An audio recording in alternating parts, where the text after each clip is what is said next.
Okay, so let's start with the boards. Don't know if you can see this, especially there.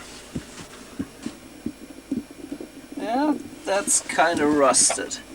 And these legs are also pretty damn tarnished. And I forgot another thing. Okay, what else? Okay, this is the main BIOS, where the cassette loading routine is residing in. You replace those with different ROMs if you're using a multi-kit. And that's gonna suck because ours is a little... We got a 4K chip and these are 2K chips, and I did not copy it onto two 2K chips. Instead, I kept it on the 4K one, put an extra chip in there and derived the chip select logic and stuff, so it works with only one 4K chip. Here's the 555 timer for the CPU power on reset. There's the only quartz in the system as far as I know. Let's see. No, that's not on that part. There's another thing I need to keep in mind is not only are these black, they should be blue or red, but they're also all set to off. I don't think that's correct. So, what next? We got a board. It's the bio board, where that one's the DSP board with that custom CPU thingy that's 6502 encapsulated in epoxy or something. I really hope someone has reverse engineered that. And here we got more of our corroded chip legs. So these will all have to be cleaned. Also, note the abundance of bodge wires. We got bodge wires. That's par for the course when it's a DECO on the DECO Cassette System. So that's a sound and video RAM board. You have sound with the two AY chips and the sound CPU, which also has its own BIOS. And to be honest, I don't know what these are. I know they're RAMs, but I don't know what they're for. Are they for the sound CPU? Which would be kind of unlikely, but I don't see any other RAM chips on this side of the board. And here's the video RAM. These are all TMS 4116ers, or TMM in that case, TMM 416s.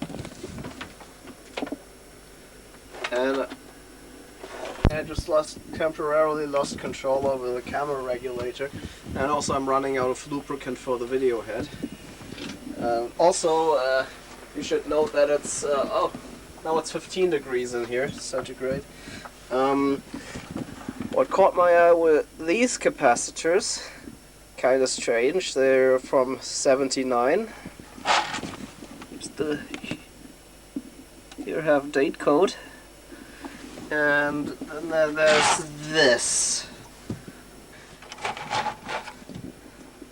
So, yeah, this is a capacitor. Alright.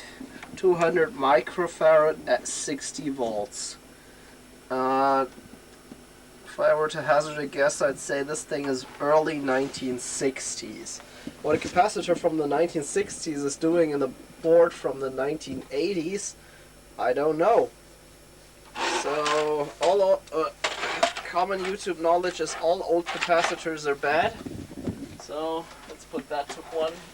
So, let's put that one to the test.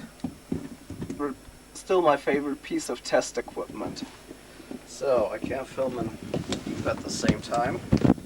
So, let's see how it fares.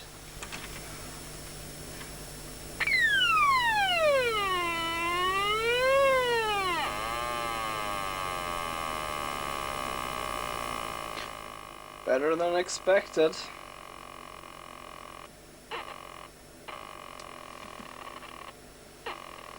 It's leaky. That's about, what are they? That's 20-30 microamps of leakage. at 4 volts and see what the capacitor tester has to say. And we're at 360 mics and crawling up, so that thing is no good. It's not terrible though. It could work. It'll definitely not. This cap will not keep this system from working. Almost certainly. Unless this were the reset circuit. Like someone is trying to do a 470 on the 12 volt rail. So.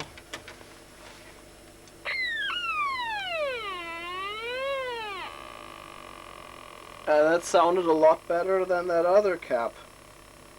Even though it should have double the capacity. It has double the capacity, but it only has 1/10 the leakage.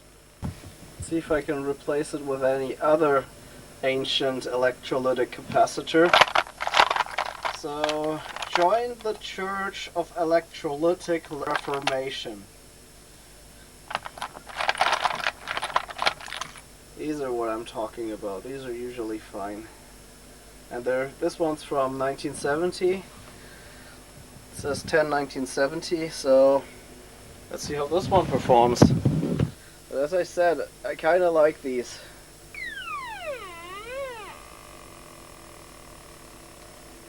Definitely a lot better. And it stopped making any kinds of noise. So, 290, it's climbing to 300, so yes, this thing's a bit leaky, but it's old, it hasn't been reformed. Usually it's okay. I've used those in computer power supplies and they still worked like 10 years after I replaced them, so they outlasted the original components that were in there. Since this cap will unlikely cause this board from not working at all, let's just put them in a machine, because that's one awesome thing. If you have access to a working machine that has the identical board set, you can just swap one board out in and out at a time and know if that board's good or bad. So here we have one that's working. Check, like if you're watching, yes, it has these weird handles too.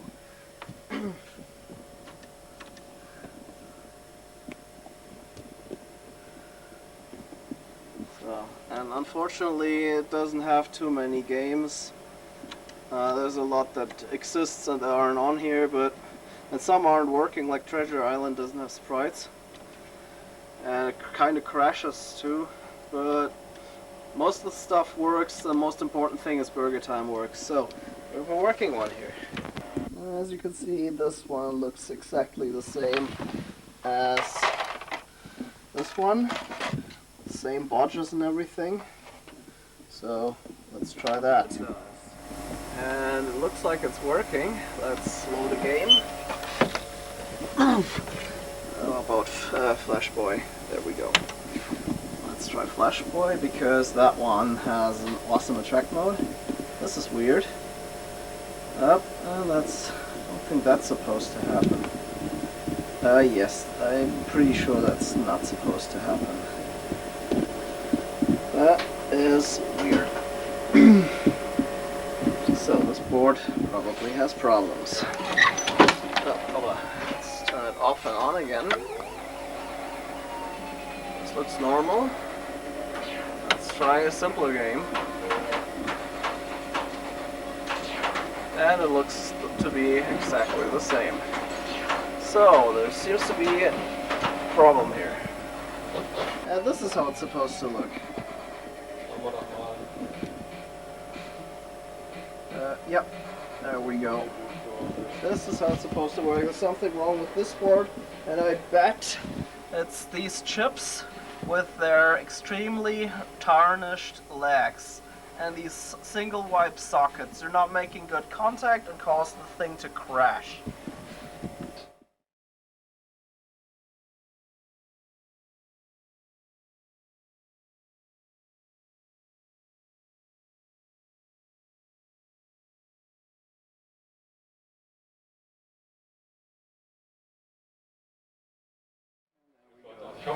First difference. as I said, this is some hack to get a 4K EPROM working in this board.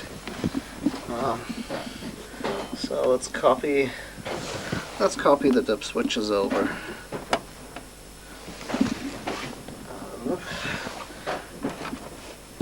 These two, and number 2.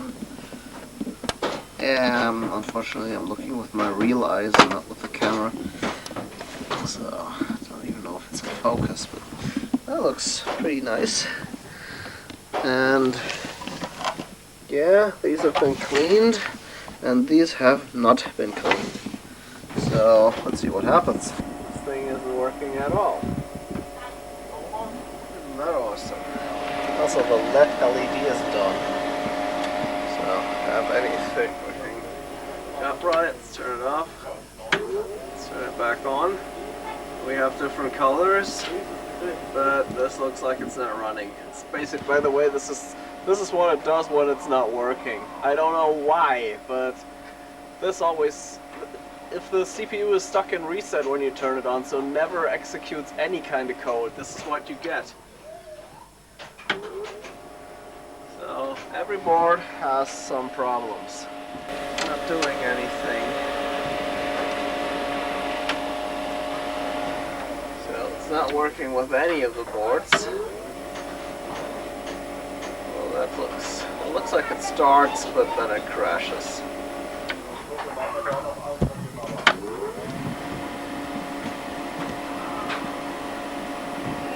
Yep.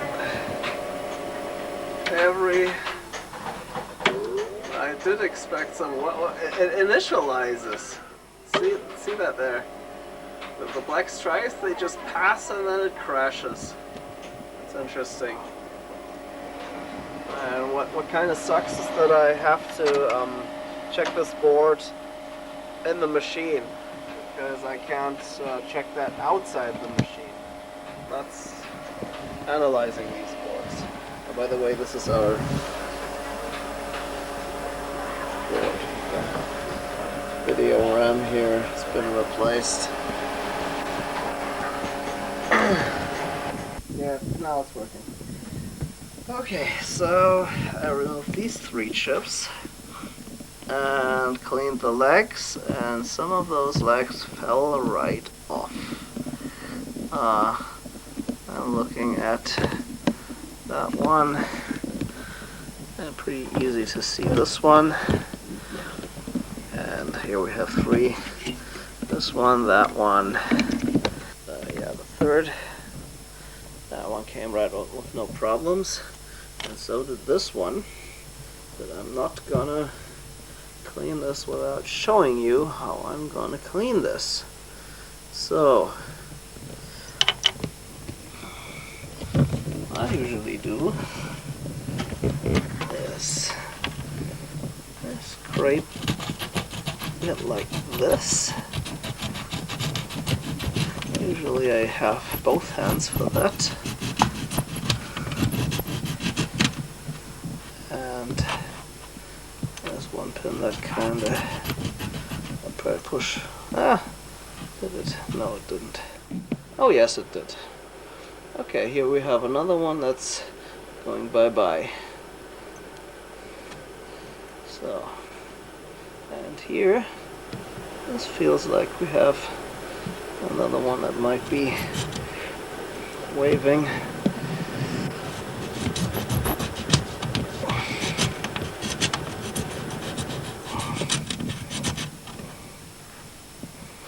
So they're turning shiny. It looks like it. Actually, at least one of the chip's legs, one's chip's legs was stuck in the socket when I removed the chip, so there's a decent chance I wasn't conducting electricity like ever in this millennium. Let's put a leg there. I don't like this leg. It's bendy. Just push it a little and it stays, it doesn't snap back. So chips are back in. It's the same as always. Let's see if we can load a game or if it crashes again. And this looks different. This looks the same and it crashed. So yes, there's still a problem there. Oh, and it went from, oh, and it's trying to put the, oh, this is lovely. This is lovely. And it went back to the menu. Too bad we don't have the test tape. That would be cool. It would be really cool if the test tape was in there. Yeah, same nonsense. This time it's red now. Well, wait, what? No, it's running. With errors. That's clearly not how it's supposed to look. Yeah, we have errors, so it's not too bad. Best thing we could do is hack a push button to hack a push button.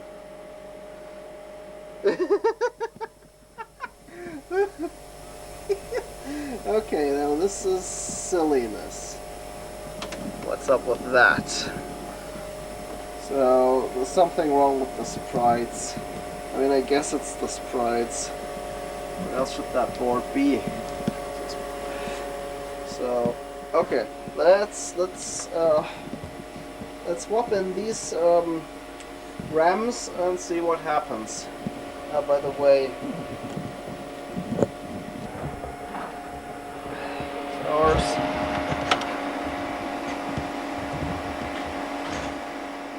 This looks normal. This looks pretty much normal. And there we go. No more silliness. Almost. Yeah. Yep. No more silliness except for this guy.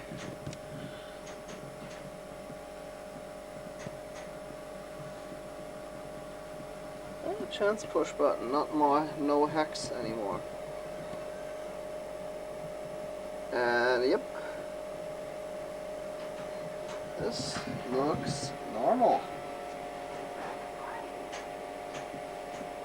This looks normal, so one of these RAMs is bad. That sucks because they're slightly unobtainium. That sucks.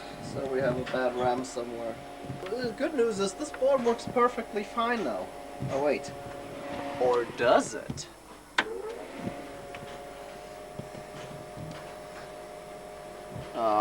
Yeah, let's go for burger time. But if it's the sprites, if it really is the sprites, then burger time doesn't have a huge amount of sprites. So okay, now oops, I got burning rubber accidentally. Luckily burning rubber has quite some sprites. So why is it black and white? Black and white. There we go. There's some color. There's a few sprites. It's kind of cool. I'm getting shutter artifacts with a tube camera.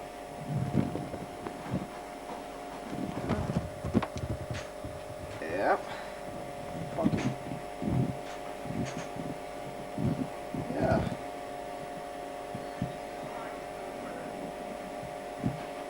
Ah, yeah. You can only jump if you're... That was a game hint. That's why it froze. Because it had to show a hint on the screen on how to play it. But yeah, that looks good. So one of these RAMs is bad. Unfortunately. I have to come up with a solution to make these work. To adapt another RAM or something, a 6116 maybe. This is your BIO board, which is this one. At least it says BIO here, BIO 3. This is the machine running with yours. What is going on here? But I think I remember the real board does that too. Maybe it's a fault with ours. So this is our BIO board. And these two RAMs are unpopulated because they're in there. And now this happens. This is new. But I think it's supposed to happen. Let me quickly check this. Oh wait, why is this not showing up? These are yours, and they're both bad. So there's 4 of them, and 2 are bad. I stand corrected, they aren't 512 bytes, they're actually 1K. And the pinout is almost identical to the 6116 RAM, which is kinda ubiquitous, so I'll go figure and see if I can just adapt 6116 to do their job. Obviously I can't for these two. If I put these in there and these are connected to each other, then one 6116 will replace them both. So, there you have it. And now it looks okay because this is, after all, I'm pretty sure this is supposed to be this color. And Lock and Chase was working perfectly. And look at all those sprites. And they're just working. The game loaded. So, we've come to the conclusion with testing the 4118s. And these two are good. This is your board. This one is good, unfortunately, because if you look at this, the leg has broke off right at the chip itself. It's impossible to solder on in a solid way. It'll always break back off. Even I soldered it on really well, and it only lasted 2 weeks. So we gotta keep this chip. But here's the other good news. As expected, this thing is running on a 6116. Well, even that, it's running on a 6116 that was failing in MAPI. The chip tester said it's good, but MAPI said it's bad, and it worked with another. So maybe it's not doesn't like the timings, or maybe there's something wrong with the bit and the higher addresses. Who knows? But it's working. It's working fine. And there's a ton of sprites in that game. So yeah. Okay, then next thing, all I found out was wrong with this board is, well, first the jumpers weren't set correctly. Some of these have to be set to 1 for the game to work, and others don't. This super rusty chip here in the corner was completely dead. It's working. This one's working now. Let's find out if it works. Let's replace all the RAMs. That's gonna be fun because I will now have to put this chip in hours. I can't send that to you. This is incredibly likely to come apart in transit. It's basically, you could say it's unfortunate this chip's working. And these are super rare. No, they're not, but they're rare. Only Mostech makes them. I checked. Only Mostech makes them. 6116 are made by so many different companies, and this one only Mostech. Get this. This is awesome. This is your CPU board. This is ours. Look. See? This is ours. I modified it. I haven't modified the other one. All I did was replace that chip because it was rusted it was rusted up completely, and it had bad outputs, and I replaced it. And it didn't make a difference with only operating this board alone. And oh, look at that, it's working! It's just friggin' working. Also, this is your finished bio board. So that's 2 out of 3. Let's roll the fireworks, shall we? There's only one problem. I can't change the color of that text unless I go to pause. Now I changed it to magenta. I gotta modify it for this ROM because you wanted to, and of course it makes sense. And also, it's not too invasive. If you bend that chip out of the way, you can just put the old BIOS ROMs in there and they'll just work.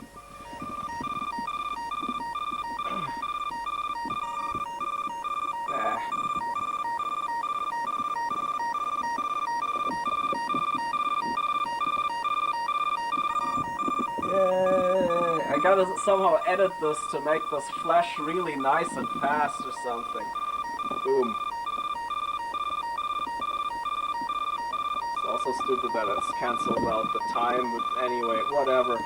Now we gotta check the upper board. Well, first I gotta make sure... Shut up!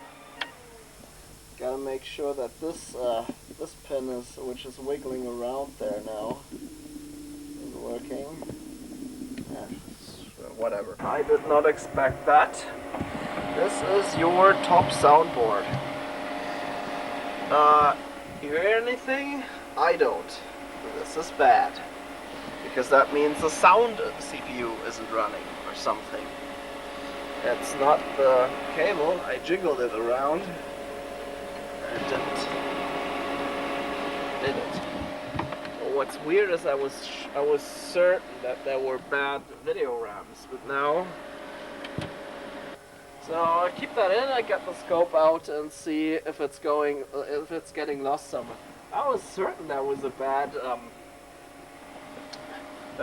video RAM because there were continuous lines on your screenshot, and when I put it in, it looked like there were solid lines too, but amongst all that garbage, who knows? Yeah, but with our CPU board, it renders one frame and crashes instantly. And this, I mean, look at it. It looks like all the video RAMs are good. Unfortunately, only uses 2 bits of the video RAM's information. Like, only 2 bits of color. So there could be more hiding. The scope will tell me more, so I'll get the scope out. That's for the side. Make some observations about these capacitors here, where you got these funky ancient ones in. Some of them are just like 5 years older than the machine, and there's another one that's like 20 years older than the machine. They're all 47 mics at 16 volts. So here's of course the sound, the 6502. You can get that from a VIC-20 or a 1541 disk drive. These are AY chips. They're not in this. No. Yes. Yes. No.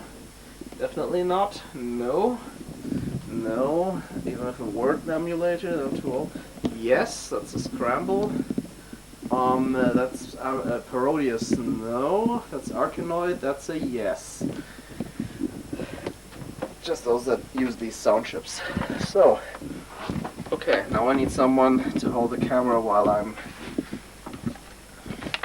measuring, because I can't film, measure, and hold the light at the same time. Actually, this is as far out as I can get it. I could get behind the machine and unscrew another cable holder, which would give me another 4 centimeters or so, but that's all I can get.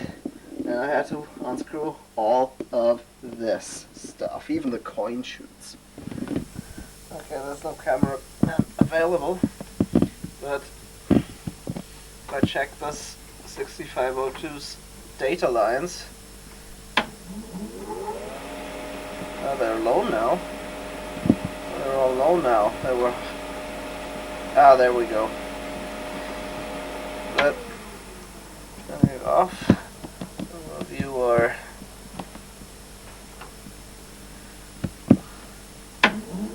Yep, they're just low. High all the time. All the address lines are high. Low.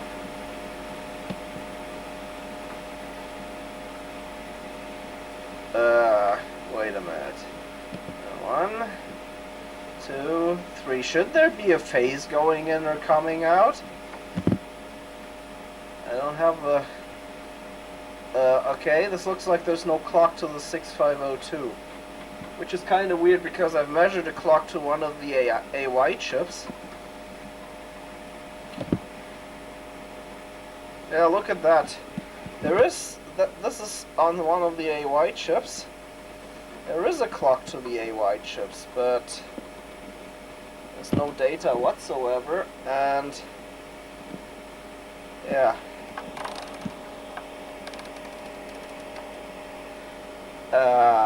How do I sync? There we go. It was set to external. Probably because I had some problems. But yeah, this looks like a clock. But there was no clock going into the 6502.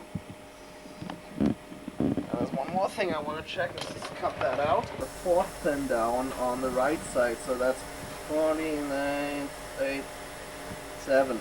Pin 37. That's the clock input. It has two-phase clock outputs.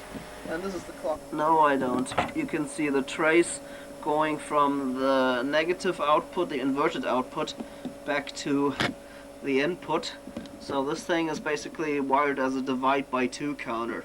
And it's getting an input and it's not giving an output.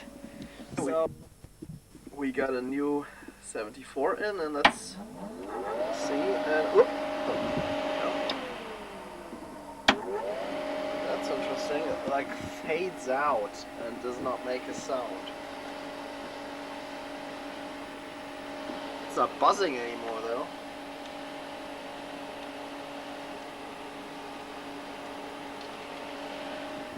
Same as before. Camera says I am. Let's see if the CPU. Whoa! Neat.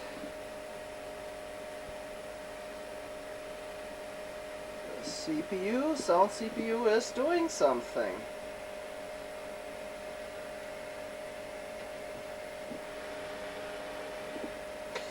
And it's a problem with the amplifier or the speaker or something, because I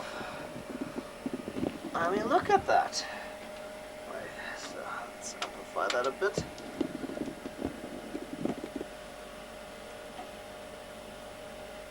Look at that. This should be an audible sound. So something went wrong with our amplifier here.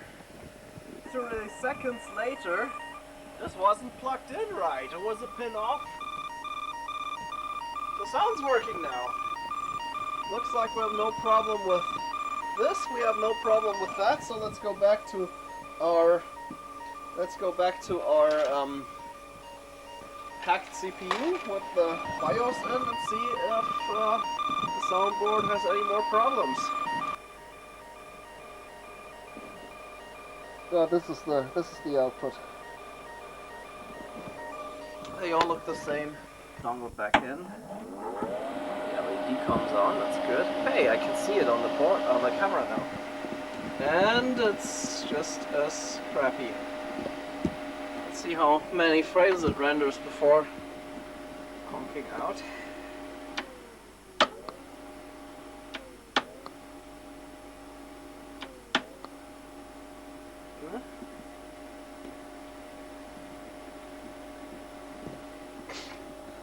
So, yep, that's not happy.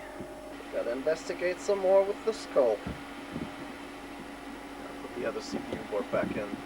Okay, all the outputs are individual. Nothing is tied to nothing. So, a single bad RAM chip shouldn't bring an entire row down.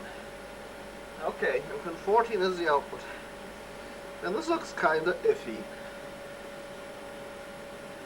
So does this, and that. But they all look the same, and they're all individual. And this, and this. Now this is different, but from a logic level perspective. Oh, I was on the wrong pin. It was still a valid signal. And then we have this, and this, and this, and this, this, So, okay, that's half of them.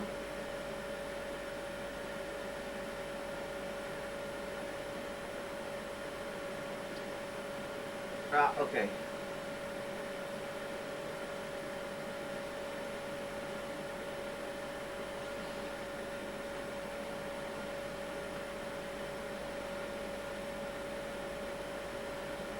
And this looks different.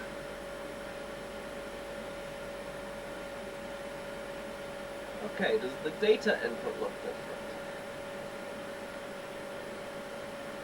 Wait a minute, that can't be. Okay, that's row 8, middle chip L. That's 8L. Or was it 9L? There's 9L. Oh yeah. There's 8L. Oh wait, what? I was on the wrong pin again. I was on that one, right? Yep, I was on that one. Okay, I was on the wrong pin. Okay, 2 more rows left.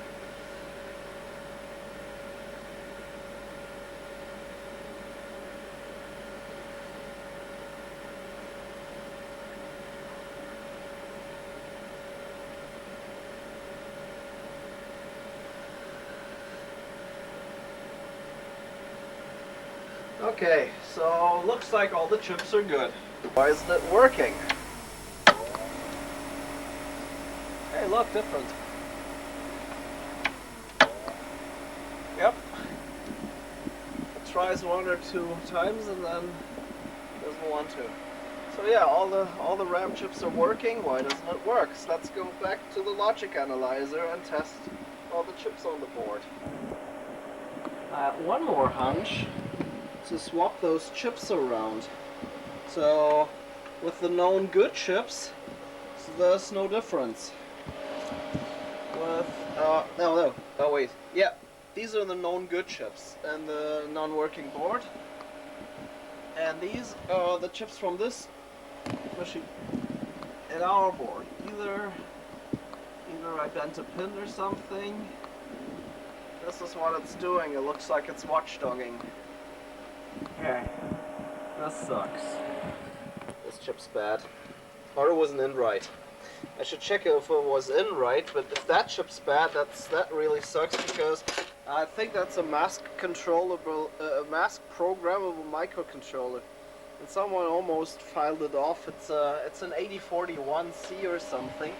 Let's see. Okay, while we're at it, Burger Time is a good test for the music synthesis chip. Yep.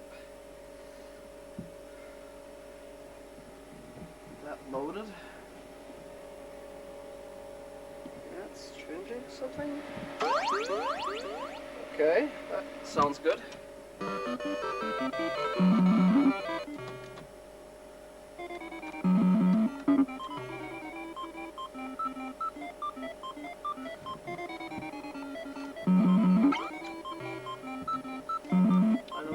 This even uses all the voices, but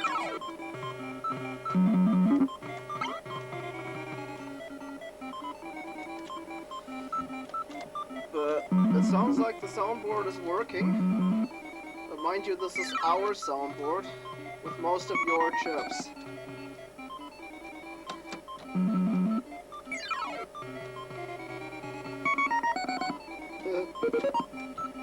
Okay, now that's all the sounds working. So, okay, let's try reseating that one suspect chip and try again. This is for the record. This is what this chip is.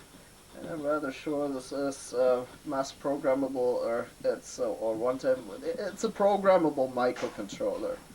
So that thing has probably 1K or 2K or 512 bytes of ROM in there. And if that is nowhere to be dumped, then you're out of luck. And even worse, if you get one of these blank, good luck finding a programmer for it. Looks like it wasn't socketed right. Oh wait, this is yours and this is our chip. I want my chip back. Never tried the Japanese version of Burger Time. Well, let's load something that's total crap. How about this?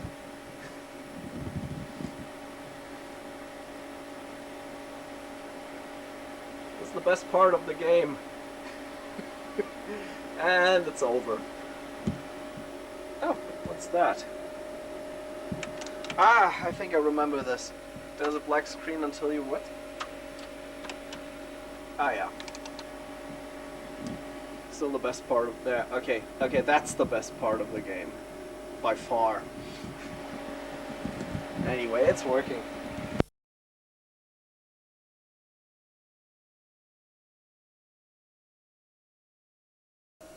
I like it, it's awesome. Also, I'm running out of tape, and I haven't fixed the DECO Cassette System yet. Or maybe I haven't, I just don't know it, because this chip was bad, and I haven't tested it since. So, let's head right over to the machine. Hear that? It's not working, and it's making an awful noise. So, it's getting a little further. Now I got no reset. This is what happens when the reset doesn't come.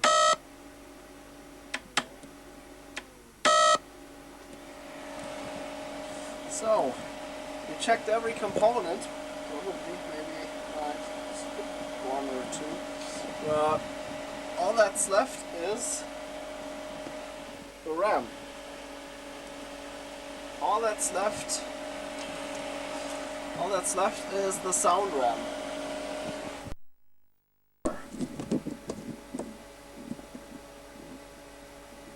Right, I forgot I had that focus thing.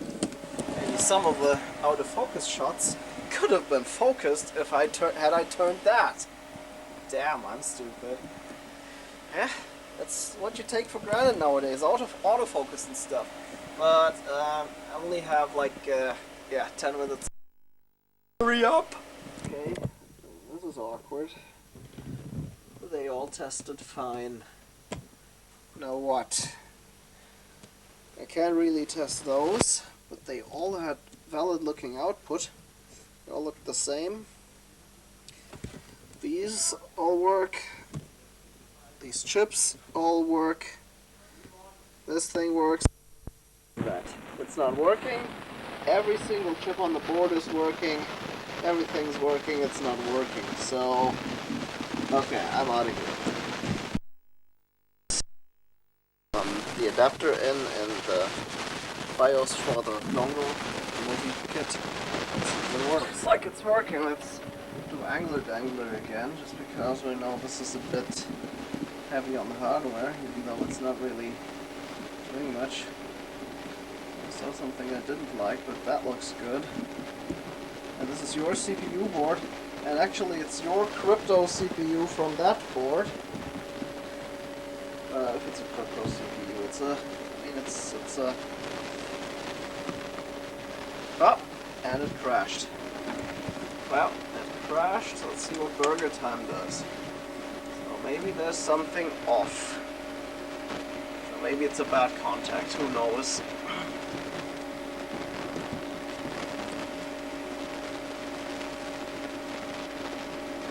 Yeah, there we go. Yeah, exactly. This is the attract mode. It has no attract mode. I don't know if that's supposed to run that simple.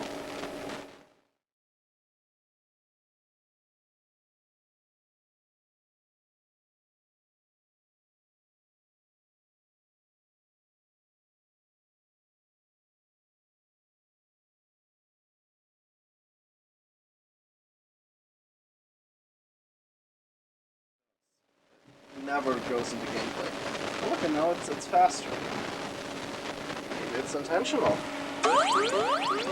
Sound. Okay, but it's our soundboard. That looks okay.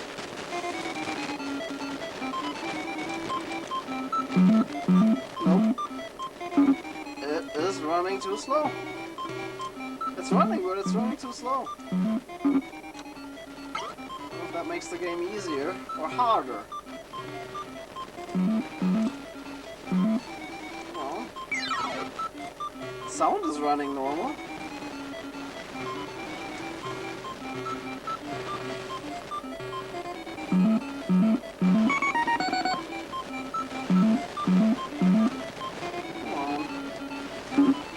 What? I know it's gonna go down though, yeah. Of course it's gonna go down. Okay. This is running too slow. Your sound kit is probably exactly as that. Even though the CPU is only running at half the speed. Nope. Oh look, a white patch, that's probably a sprite. And now it's somewhere else. Oh, that looks cool. You see that? It just... Oh look, and there's the reset missing. It's like it's doing 2 garbage screen and then it stops. No clue if it works. I hope it works. Let's see if it still works. This is our board set with your BIOS. Our BIOS is in the coin box, and I don't feel like getting it out. It's not beeping at me yet. It's actually... Wow, that went fast. Cassette error 01.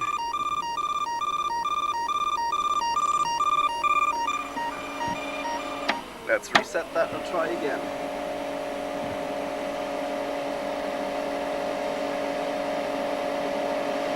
Wow.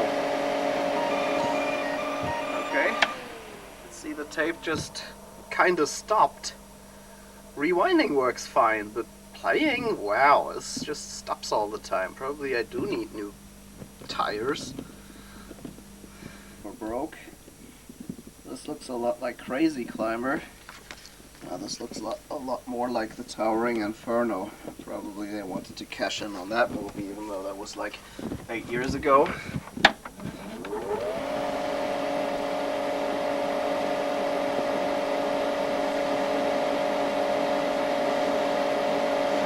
Yep. Same crap, same error. Doesn't work. Doesn't want to work. It sucks. It's a piece of crap. I made all the effort of setting the time on that camera and forgot to put it on display. I found out something funky. If you replace that capacitor with a 47 pico, it doesn't work. If you remove it, it doesn't work. But if you finger it, it doesn't work. But just look. It doesn't work in a different way. Look, that looks a tiny bit different. Yeah. Let's see if I can put you there. But yeah, there's some solder. Okay, that's not too bad. It's actually pretty decent. Okay. Now let's finger it.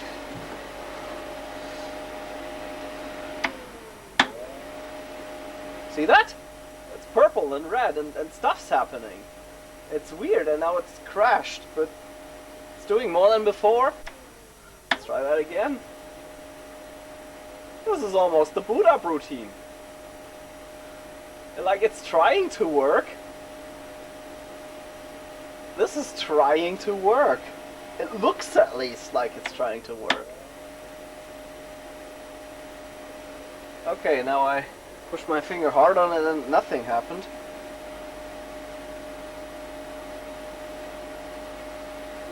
So I ran out of tape. Well, not really. I left like a minute or so unused. But then I ran out of disc when I copied it over. I copied it with a DVD recorder using DVD RAMs. And they only take 2 hours, and these cassettes take like 2 hours, 5 minutes or something. But yeah, basically I was the last minute that's missing, I was still fingering the dongle. So this thing is still as dead as it was before. I don't know if I checked this out, if I was because, yeah, I think I got that on. This chip's definitely bad. One thing, I went over all these chips again, and all these, the 245s and the, what's that, 374s, they failed. All four of them failed. And then I went to the other chips, and then I tested them again, and then they passed. And when they failed, I couldn't get them to pass, and the oscilloscope showed really, really bad stuff. And when it passed, I checked again, and still they worked, but the oscilloscope showed levels I wasn't too happy with, like 3 volts for a high. This is cool. This is pretty cool. I don't know if you can see this, so the camera's in the way. See these holes? You can see there's a screw behind. So if you unscrew these screws, you can just lift this off. By the way, this is the inside of a dongle. I killed this chip here, but what's in there is not much different than this. It's the same weird conformal coating. I think a truckload of acetone will get that off. But yeah, this is the chips I marked. This is a 32 byte PROM. This was identified by my component. I never used it in component identify. It said it's a 75404, whatever that is, but in fact it's just a 7432 where half of it is broken. Yeah, the lower two outputs aren't doing anything anymore, completely dead. But the upper two are actually still working, and it's definitely a 7432. One of the important things is that these two inputs are going right to the port. The output is going to the enable. So if you pull these two down, if you pull these two low, you will enable the PROM. Half of the bits are going straight to the port, and the other maybe also, and maybe it's just because I abused this thing too much and it broke, because there's so many of the pins go nowhere, like literally nowhere. They're not going to the connector, they're not going to any other chip, they're going nowhere, so probably I ripped a bunch of traces. Under here it looks the same, and it's very clear. It's a 6502. It's a truckload of 367s. It was running in slow motion. I was running a few more games, and I noticed that Flashboy actually runs too fast. And in Super Astro Fighter, you couldn't see your own shot. You could see the enemy's shots though. So what did I do? I desoldered the quartz. And I got the CPU board out from ours, and I desoldered the quartz there too, so I have two identical boards. And then I went over all the chips with the chip tester, and these three were suspect because they had conflicts, and they didn't have conflicts in the other machine. I need to check where they're going. I bet they go in there, and I bet there's something wrong in there. These were all good. I still replaced all of them because they were all kind of sus, but yeah, they were good. I kept them for myself. And it's kind of weird that these two are LS parts and this one isn't. It's just a 74367. So I carried on. I found a few that were suspect, where I couldn't get them to pass, but I checked everything and it looks like they're good. I put piggybacks on and it looks like they're good. And then I found this 74, LS74. It was dead. It was one half was just dead, like dead, and absolutely safe bet dead. I replaced it, and I replaced these three, and guess what? It brought back the missile in the player shot in Super Astro Fighter, and nothing else. Only one thing I noticed is, even though it has the same bodges all over, see this chip missing here. There's a 74 LS00 bodged in on ours. It's got all the same bodge wires everywhere else, all the same chips, all everything. But ours has a 74 LS00 bodged in here, and you can see that this was never populated. It's not like anybody removed the chip from here. There has never been a chip in here. So I kind of doubt that's the case. That's the cause. So I'm at a loss again. I'm shifting my attention to this board because this is somewhat working, and some games are playable, some games you don't even notice a difference from the original. So some games are fully functional, others are fully playable, albeit at a lower speed, and a few games crash. So with this board, the machine is not entirely useless. With this one, it is though.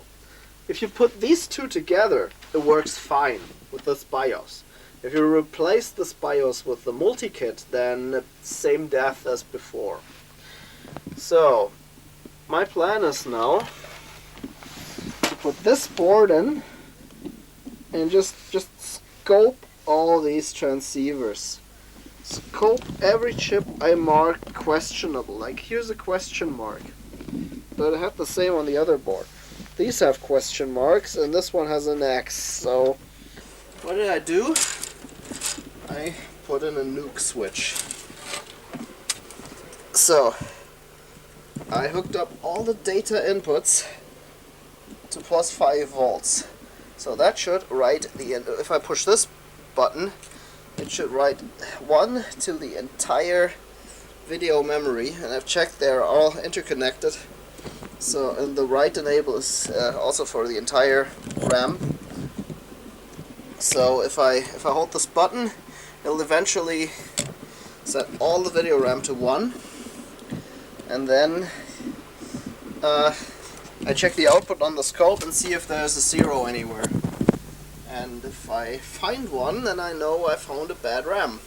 The outputs aren't connected to each other. Each output is independent, so I instantly know the bad chip. If I don't find a 0, then I'm gonna just put everything on the ground and repeat. Not only didn't that work, but it also burned a trace. I can't see it, but I smell it.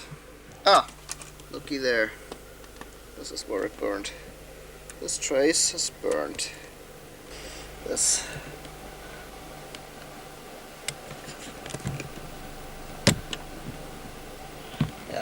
Yeah, I think I can see it. Yeah, this trace is burnt. Oops. I was myself, look. Look, instead of the write, this is not the input. Okay, it's a wiring mistake. My bad. Not a single bad pixel there. Not a single 0 sighted. What's kind of interesting, if I turn it on, I gotta wait, it's dynamic RAM. It's gonna retain the ones I put in there for quite a while.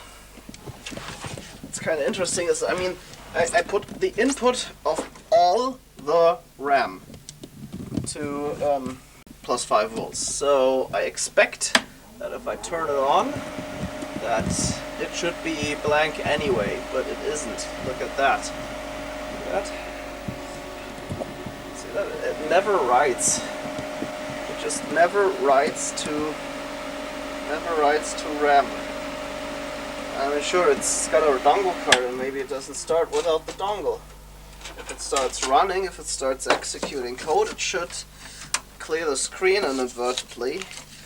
Probably crash trying to do so, but the fact that it doesn't even access the entire memory, that's interesting. Now look at that, it's even worse. It's like it's only a bunch of bullshit. It's red. Let's see if it's different every time. Yeah.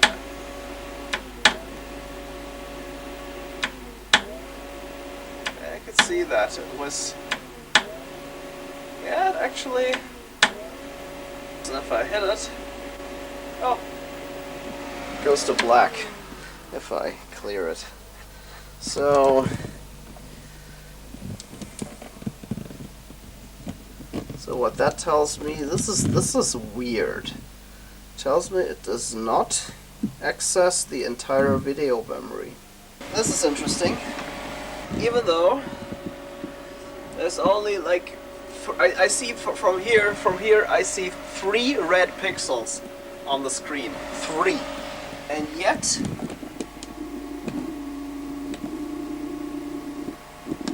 the output, before I nuke it, it looks like this. That means that there's a vast amount of video memory that cannot be written to. So let's nuke it. So 3, 2, 1, boom. Yep, and it never goes low. So now I hooked everything up to ground, and I still remember that it looks like we have trouble accessing certain parts of the memory. And yeah, these LS153s here, these are the muxes for the addresses, so these I gotta check what's coming in. Interestingly, prior to nuking, I got a bunch of yellow pixels and a bunch of this looks like red, but it's kind of magenta. Yeah, you can see it. There's a bunch of green lines. What if they're scan lines? You can see they do have pixels missing.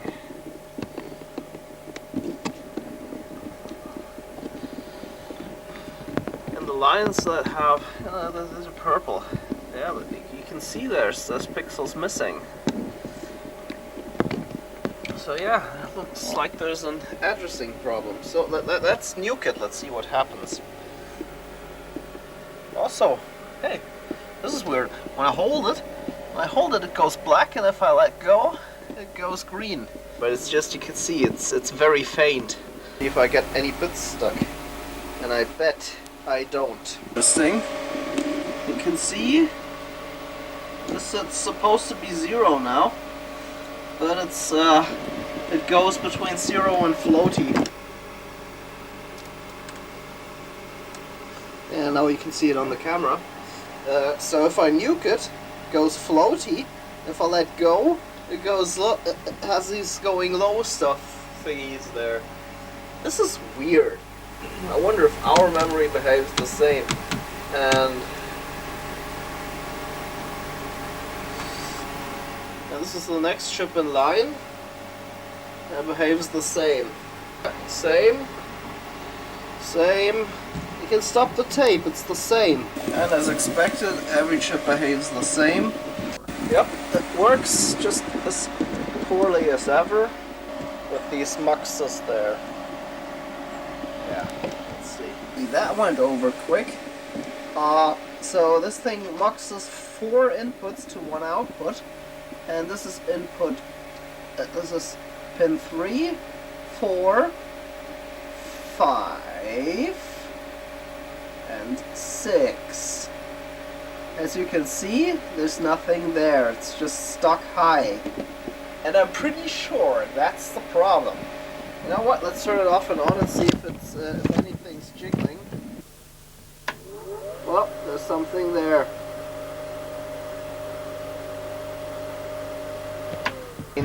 I'm pretty sure that this thing has 32K of main memory. This thing's gotta have 32K of main memory. It has 48K of DRAM, so it only uses 16 of them for video.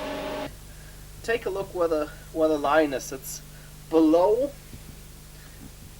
the 0 line. And just take a look at the logic low. That's not a good level. It's a bad level. It's like it's almost. It's probably about 0.8 or something. And no, whatever causes that signal, that's mid-level. That's not good. This is probably the culprit here. The logic low on that pin is too high. It's like 0.8 volts or something. Even not cause the chip to register a low. I found a few more that had a bad logic low. I mean, that would be kind of surprising if only one of them was bad.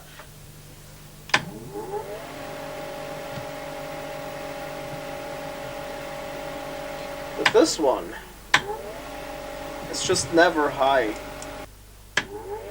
Well, see that? It went to like -5 volts. Wow! You see that you must have seen that. That was intense. Maybe I got a bad ground on my oscilloscope. Yep, it's at 1 volt. This logic low is at 1 volt or above 0.9. So if I were a logic chip, this would be a high. Well, no. If I'm a logic chip and I were high, then I would stay high. This is not driving me low. Yep. According to the schematics, these signals come from two LS244s, but there aren't any. Let's just see what we got here. So we got bad low at 1, 2, 3, 4, 5, 6. You know, and this one's okay, even though I expected it to be bad. And that one's completely stuck low, and I bet that the input of that one is already stuck low. And maybe, you know, it starts addressing the first section of RAM, finds out that it can't, and then it aborts. You know what's a bus transceiver that's basically the same as an LS244 and has 6 outputs? These stupid 367s here. One of them's gotta be... Yeah, wait, the one that's connected's gotta be bad. Guess what? The ground pin of this chip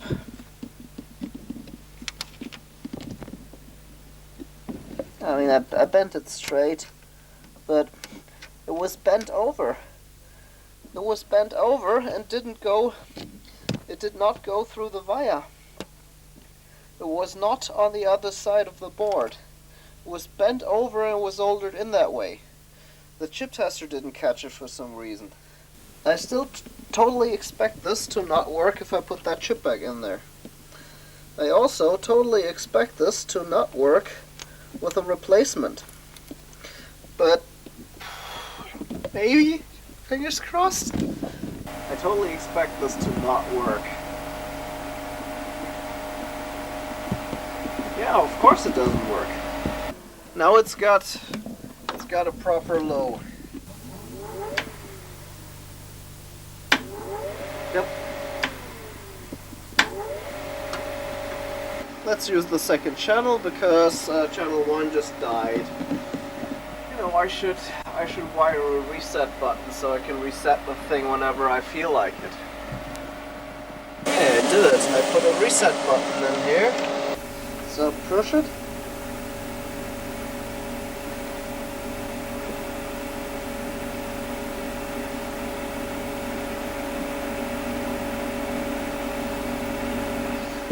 Yep, reset button works.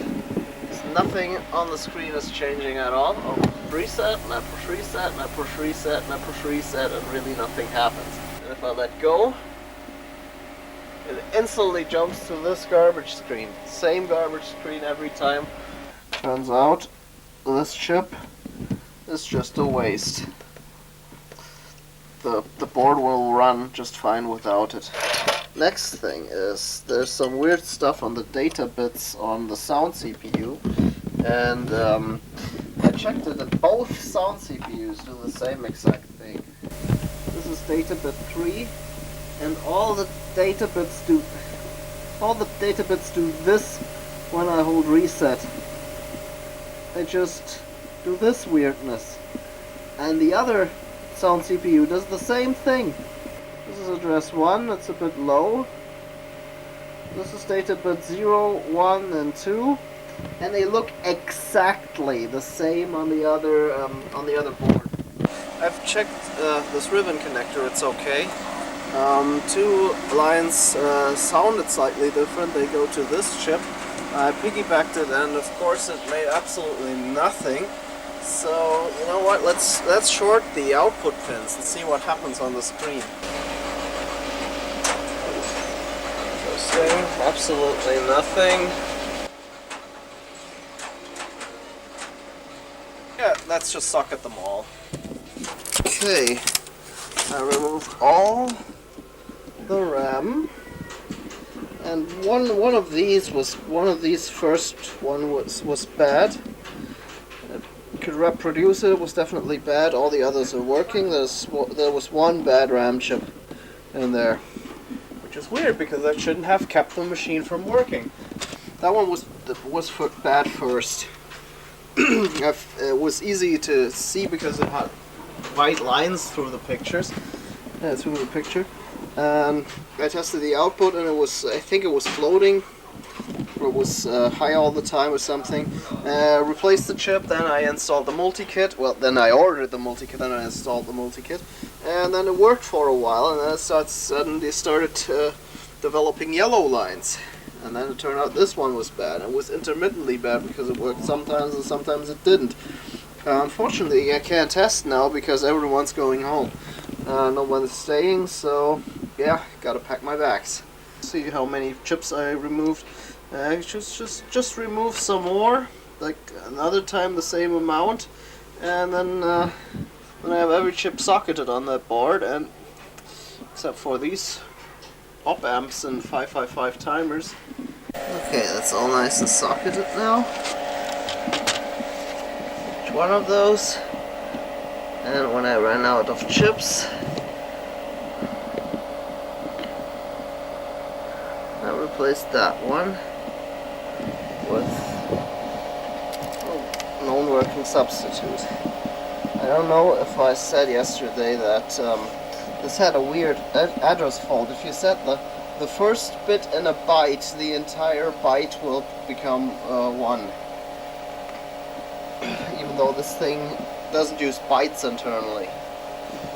But yeah, if you set a bit to 1, the following 8 bits also turn on, and it's by 8. So you could see that it's like as the memory test progresses, filling the screen,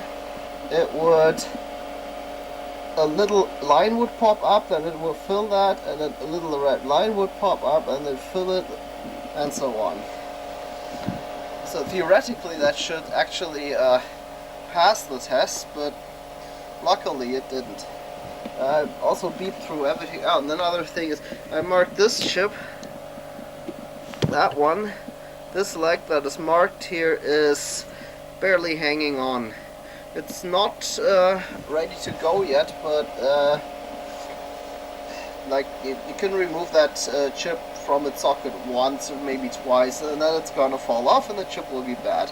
But since I'm running really low on those, actually I ran out a long time ago, and I have a slither board set which uses a Kix video board. That's like it has little more than half the RAMs left, so I should go get some new ones. Just so you know, I didn't cheat. I guess it's not working. Oh wait, it's working. This is our board. Look at that. Okay, this is weird.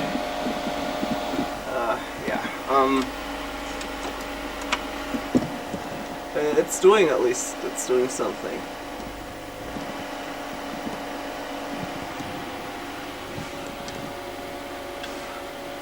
I thought it froze. Oh no, it didn't. Cool. Let's see if it crashes. It's still using our CPU board, and it looks like it didn't crash. This stuff here is like, is that a glitch? Or are you just overtaxing the hardware? So okay, let's prepare the message.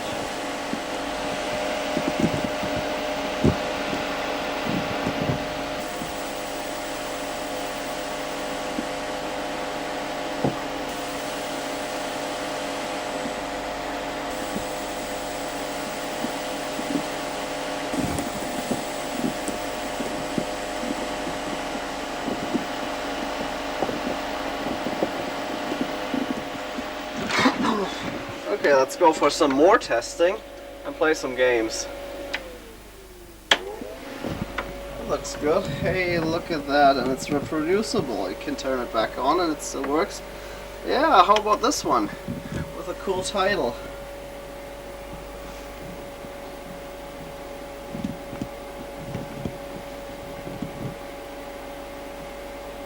Yeah. It's a nice galaxy there. It's the same galaxy mirrored, I guess. That's how I would code it. It's not like anything is happening, but it's changing colors. And now it's doing the no, it's not offset. My brain is just lagging like 10 seconds behind. You know, it's this is part of the attraction. Yeah, there we go. This is super awesome. Oh, that's stupid. Ceiling light.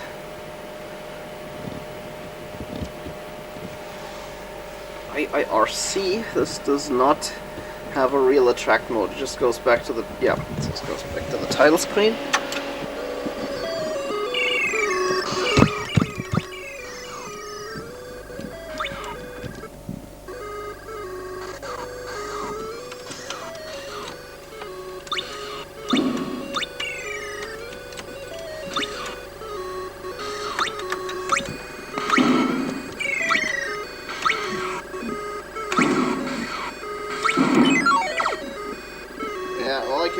Oh, hey, look, the walls are moving.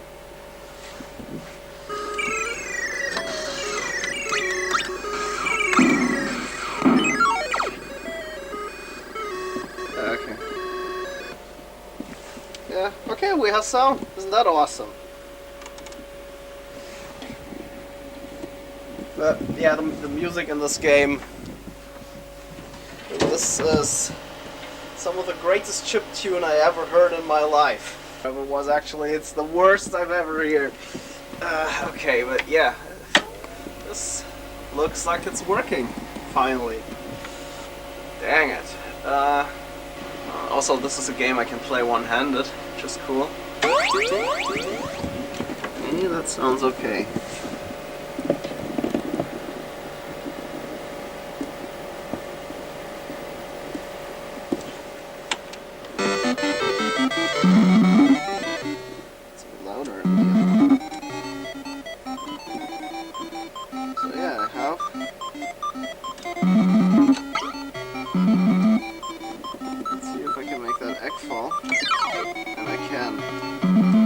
Probably not following it. Oh wait, it's following me.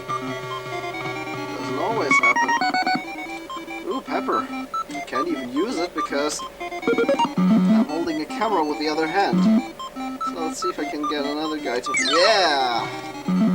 This is how you play the game. I will get this guy to follow me. I'll get this guy to follow me. I'm not gonna get the ice cream though. Hey! I moved left!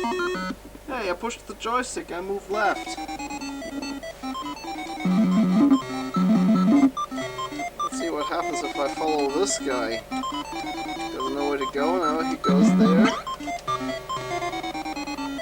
This guy's gotta follow me now. Yeah, I did that, and what happened was the enemy didn't fall, even though he was on the frickin' burger. Oh wait, that wasn't too smart. Yeah, I can't use the pepper. Can't use the pepper because VCR is in the way. Was that some glitching? Yeah. Okay, now you're trapped. Not quite.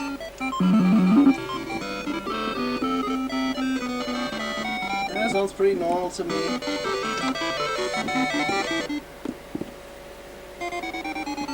Let's see how far I can get with one hand, not using pepper at all.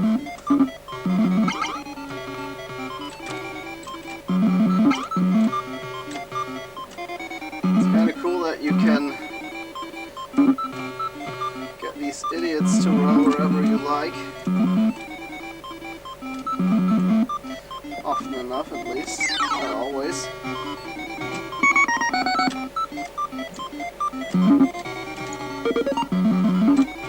pepper. I need the freaking pepper. Oh, there's another pepper. Okay. Ah! Okay, that was too early. Yeah. Maybe. Oh, game over. Not very good. But now you try playing without using pepper ever. I mean, if you're any decent, then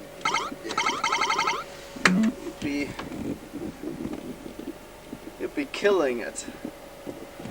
I mean, this game is pretty much playable without pepper, except for the later levels where just to get out of home you have to use the pepper. Cool, we have 2 working boards now and one that's limping along. So yeah, this is more the kind of score you get if that screen ever moves.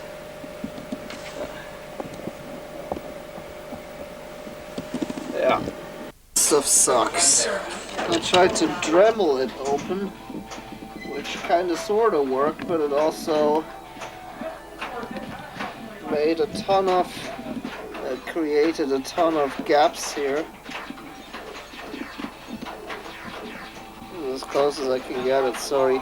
So I had to fix 3 traces. And I used a hot air gun to get rid of the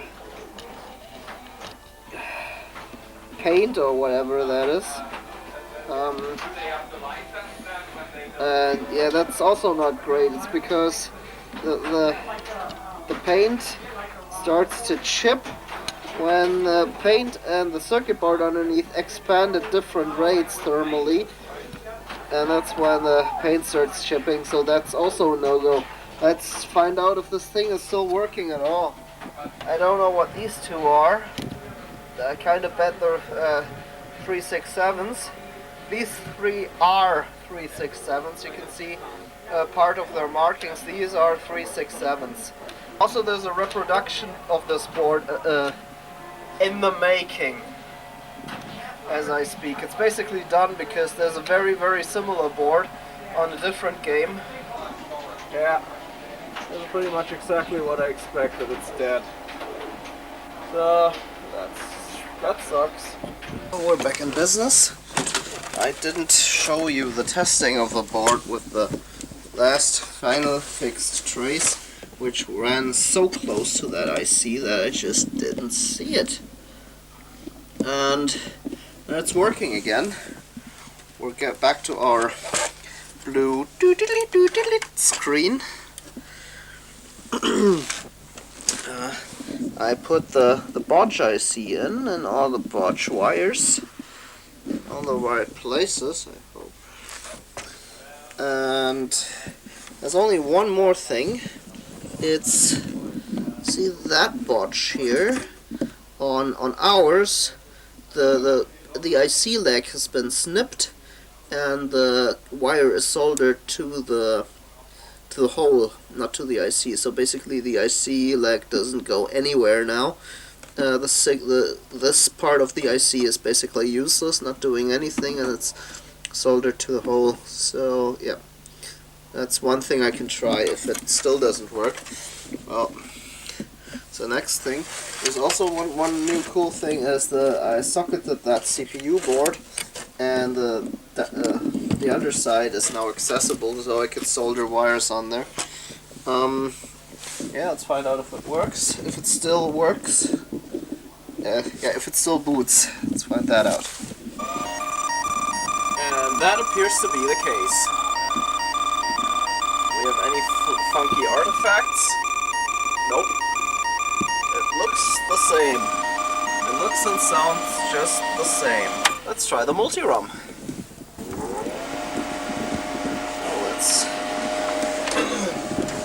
Let's start with Angler Dangler immediately, because we know this one's gonna crash. Let's see if it crashes.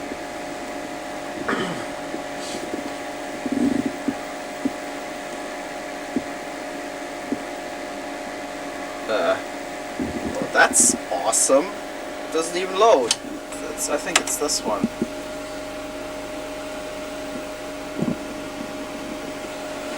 Let's try an early one, Astrophantasia.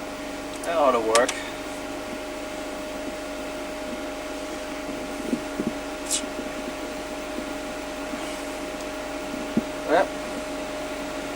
not working. So it turns out that thing actually runs under the board over here to there. So they are connected. So if you connect the outputs of two logic ICs, simple logic ICs, that's an 04, that's an 02. You connect them together, you get a bus conflict. And that's what crashed the game, and there you can see it. I bent the pin out, because not only am I reluctant to snip it, but also I don't have the right side cutters. So I can't even snip it if I wanted to. But yeah, let's see if that does it. Freshly switched on. And, oh, that's awesome. Oh wait, huh? Why did that take that long? It's strange. Hey, look at that. Well, then we got today's CDA. There's an extra pixel there. And yeah, CDA, there's an extra pixel and the game is not running. Awesome. But it got a little further.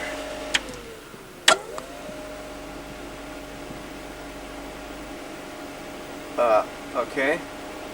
And now it auto-loads. There must be an error somewhere. It frickin' auto-loads.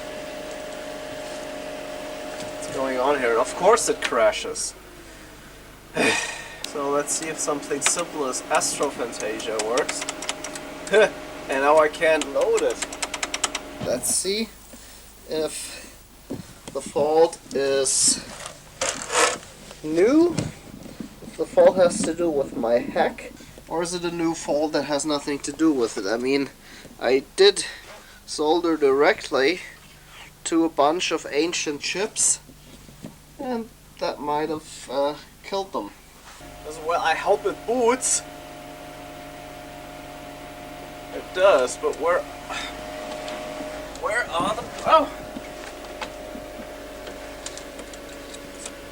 Okay, this is new. Okay, it's the ground pin.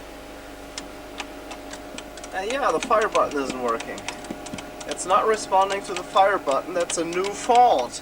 So, and I found something cool. Well, I found one thing. This guy here.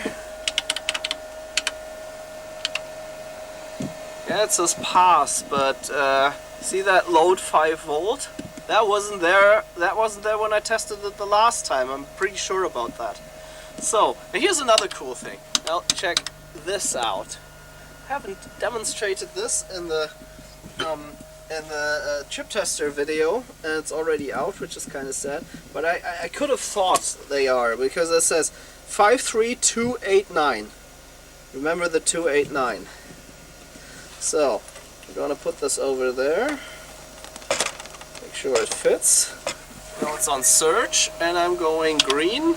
Number of pins. I asks the number of pins. I defaulted to 14. I entered 16. So it says device wait, and now it says 4789 with conflict. Wait, maybe it finds a better one. It found the 74189 matched, and now let's wait a little more. 74289, and the 289 matches perfectly, and the chip passes. Well, if the chip's broken, that's gotta suck. But look at that! Now I know what chip that is. Now I can test them. This guy is a bit weird. It did not have a question mark, so basically it means it passed. And look at that. Look at that. We are getting the Christmas tree. And I can't get it to go away. And I've checked on the scope, and that doesn't look too healthy. Oh yeah, look at this. See how there's like 2 or 3 lines for low? 2 or 3 different lines for low. There's 2 lines for high, which is okay, because the lower high line is still way within spec, but that looks terrible. And this is something I would even X out, and that chip didn't have a mark before. So I gotta check that against the other machine. Unfortunately, that has to wait for next weekend. Took a while, but I might be onto something. Remember, these say they have a bus conflict. See these? I put those in there too, so both machines are running the same software now. So if this one looks more or less the same. This one looks more or less the same. This one looks more or less the same, but it has two outputs that aren't. And that one is just the entire B side.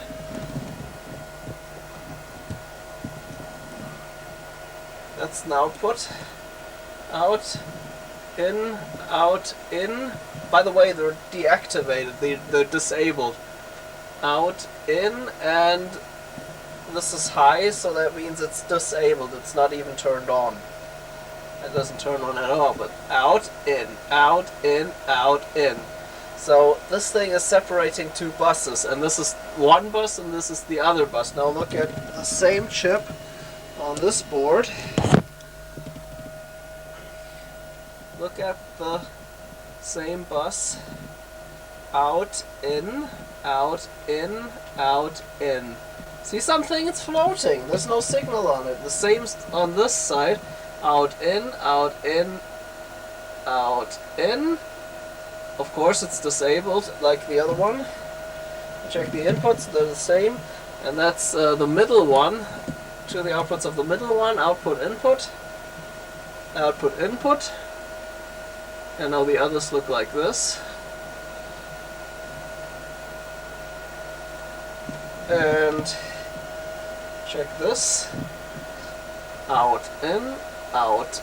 Yeah, that looks like the other machine, exactly like the other machine. In, out, in. These two look exactly like the other machine, but that one's just stone dead. Every game crashes. Astro Fantasia at least it tries to build up the fuel meter in the high score table, and then it just crashes and starts over. Okay, trick question. What's different on these two chips? They're connected to each other except for the data buses. This one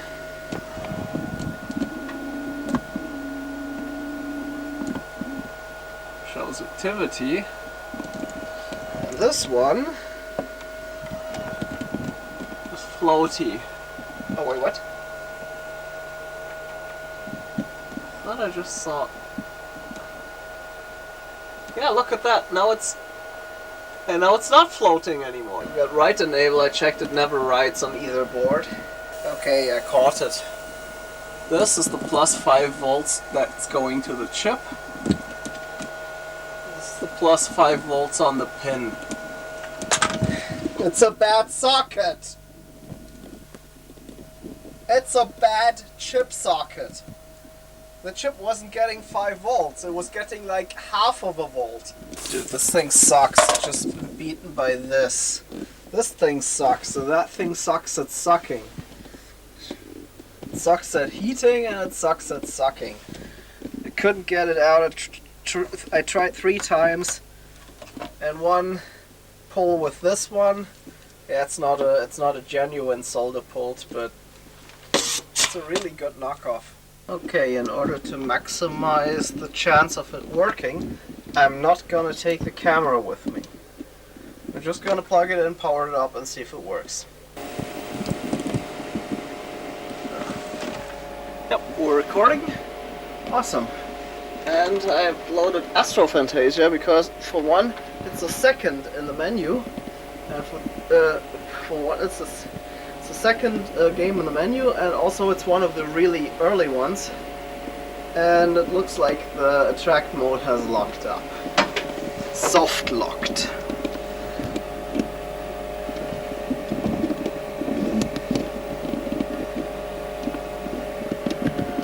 Yeah, it looks like the attract mode soft locked, so that's not a good sign.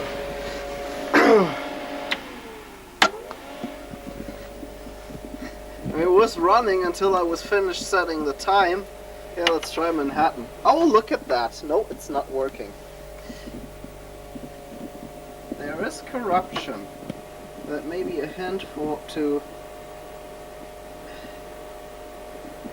The colors are correct, but it doesn't. Yeah, it's crashed. Awesome. So it's still not working. Maybe I have to remove the second slot as well. Let's try burger time. Yeah, I know.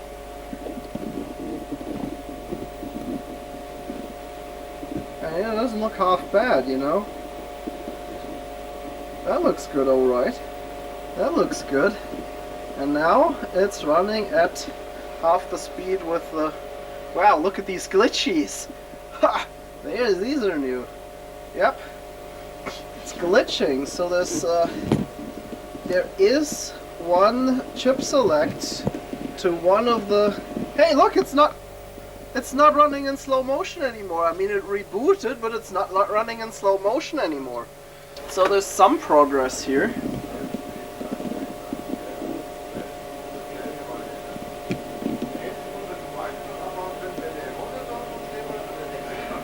It does load. Now you see the glitches when... this looks like it's working.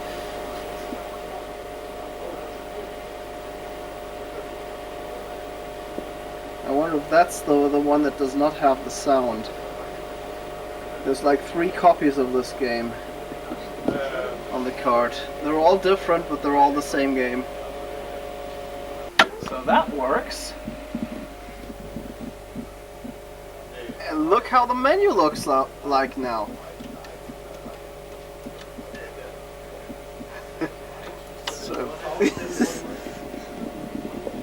So, you know what? And it clears up. You know what? I'm going to replace that other socket as well.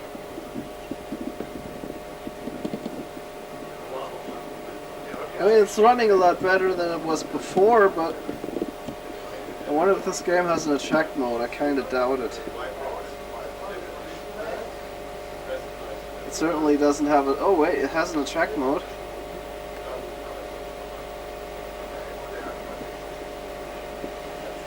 That's weird. And yes, it crashed. And now it's perfect. It's gotta be a bad socket. What else can it be? What else can it be? It's gotta be another bad socket.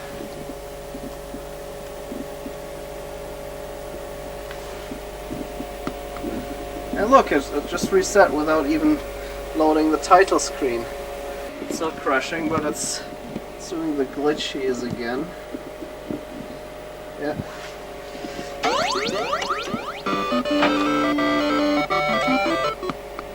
Wow. But it wasn't running in slow motion, it was running at the correct speed. Yeah, let's try Mission X.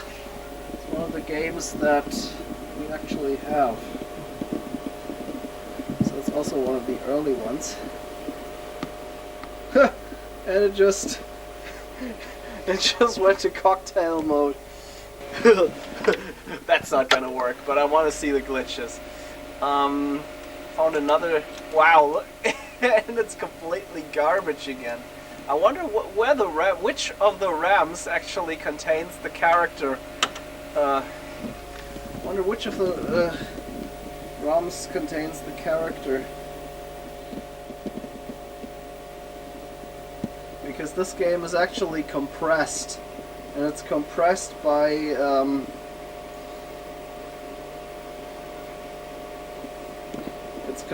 compressed by the factory, not just by the... Oh my god, it's running. It does have a glitch though. There is one bad bit here. So it looks like it can read and write the main memory. See that? This guy just threw through the... And this guy's also going through the... I wonder if that's supposed to happen. Remainder FF?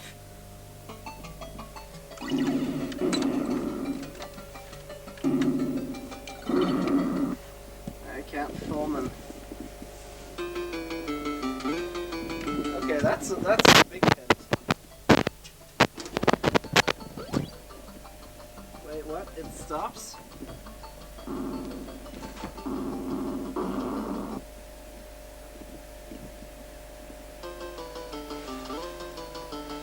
I probably we can't see shit. Ah, I can't move. I'm locked and I can't move.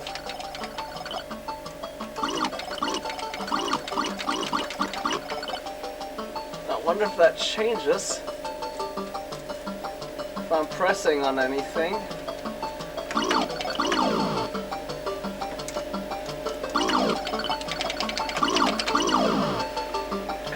Program hasn't crashed. Oh look, there's the bonus dot here. It's a bonus dot, you're supposed to catch it. I can't move. And I've got 255 lives, which is awesome, but if I can't play the game, that's kind of useless. So, what does that tell me? It tells me the machine has absolutely zero problems accessing the main RAM. Hey, it's back to not reacting to the start button again. So yeah, it's kind of random. Sometimes sometimes the fire button works, sometimes it doesn't.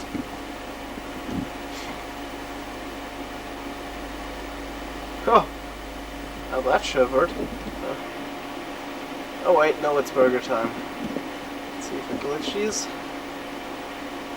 Yep, it glitches. Doesn't have sound because I unplugged it. Yep. It's running at standard speed, so yeah. Okay, food's there. Finally. About time. Weird, this is Super Astro Fighter. I was just playing a game with the screen flipped. So it's actually working worse than before. I tried Astro Fantasia, it crashed while loading, turned it on and off and on again, and it managed to load and I could play a game until one of the ships froze on top of the screen where I couldn't shoot it. Yeah, there we go. It looks perfectly normal, but it's flipped. So that's what I was thinking with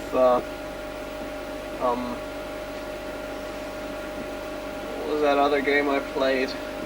Zero-Wise, which said FF, and I think it's probably a dip switch setting, and yeah, there might be bus contention from the dip switches actually. Look at that.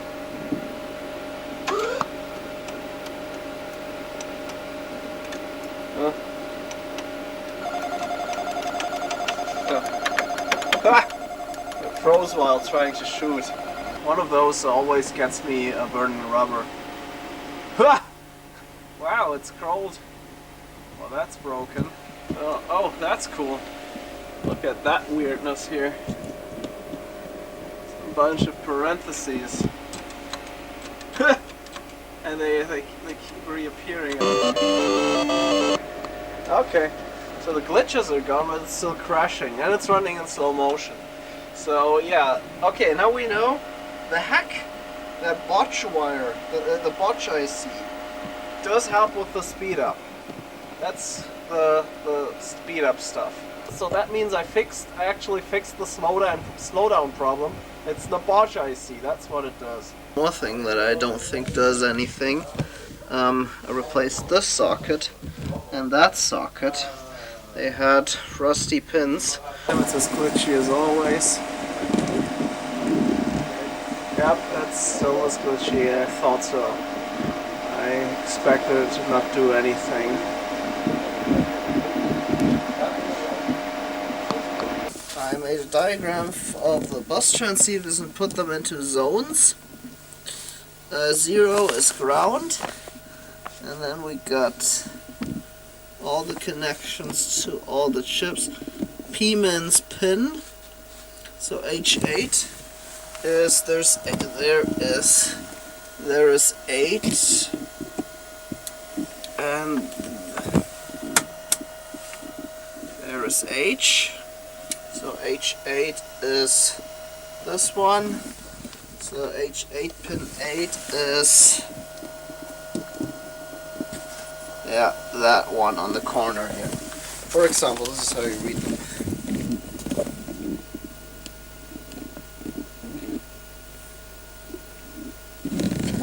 that's not the problem, or part of the solution. They're all connected, but would you look at that scope? So I removed it. You know,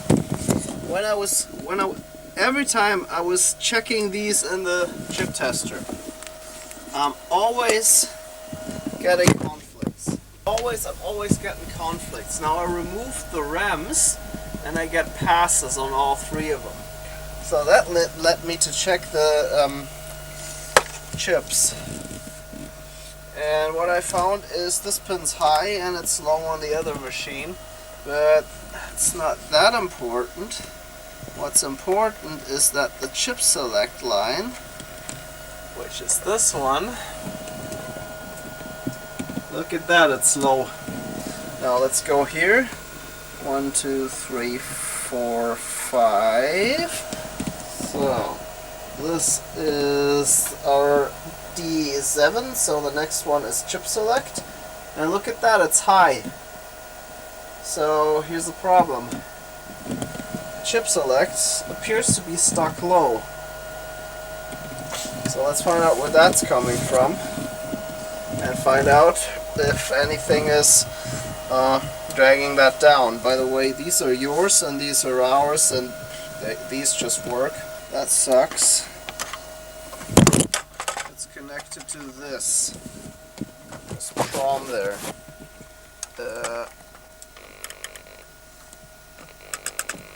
Where is it? Yep.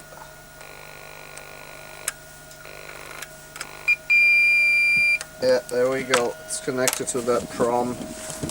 And I think these are outputs. Are these data ins? I need to Google that. Okay, swapping the ROM with the known working one didn't make a difference. So it's got to be the input signals to that. The inputs are completely different.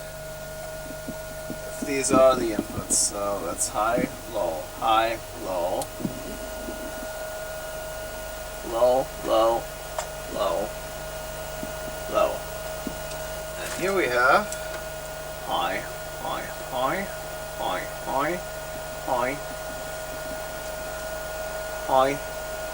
and low. On the other side, we have ground. Oh, low, high, low. So it's the only one that's so low, high, low.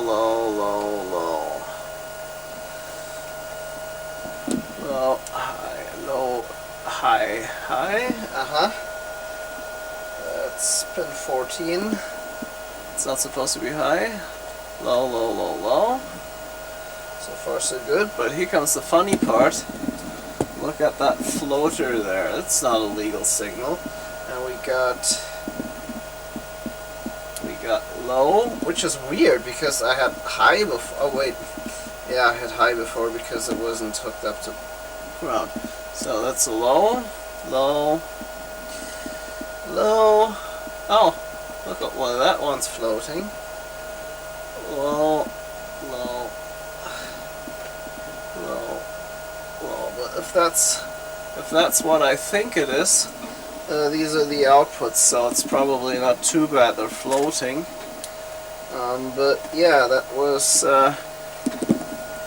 6, 15, 14, 13. 13's high. 13's what? Wait, okay. Low, high, low,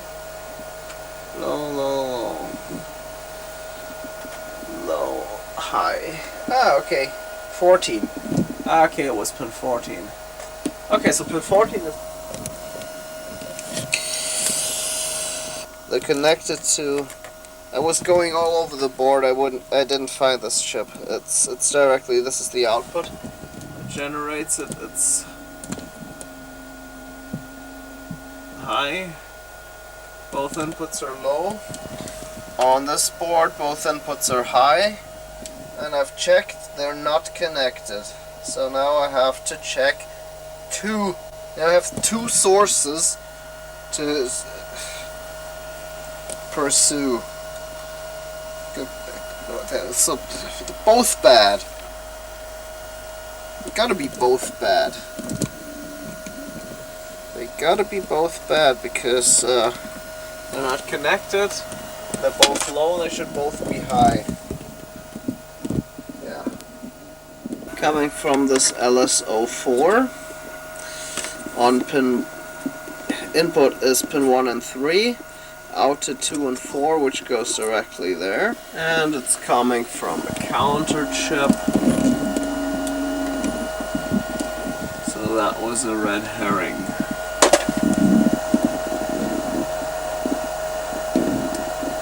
Now, interestingly, that thing says mid-level on all outputs now.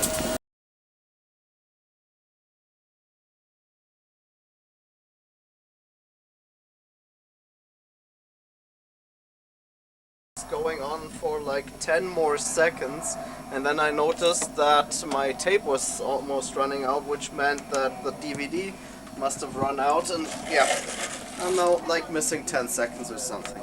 Okay, so here's my battle plan. For one, the bus zones I've already recorded, and we're gonna scope them now. Next part of the plan is socket these 3 chips and test if they work. I bet my ass they do.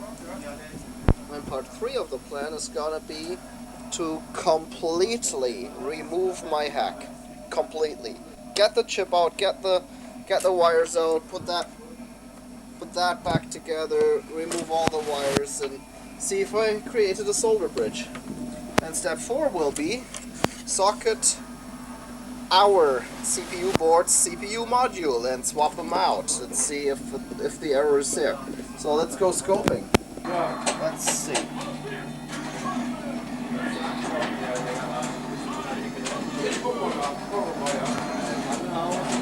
Okay. Looks like I do have to crank up the brightness part of it.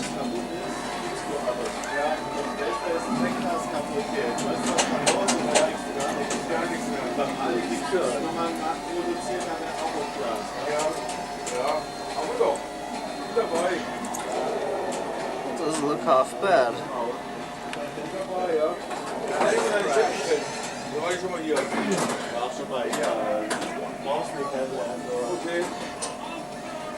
It's kind of weird that it's still accessing the bus. What was that? You see, there's like 2 lines. Yeah, let's reset that. Is it ever accessing this? Can't watch both screens at the same time. That one froze.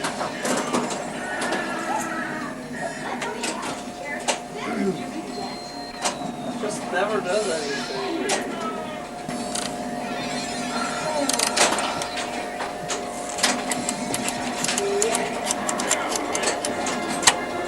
There we go.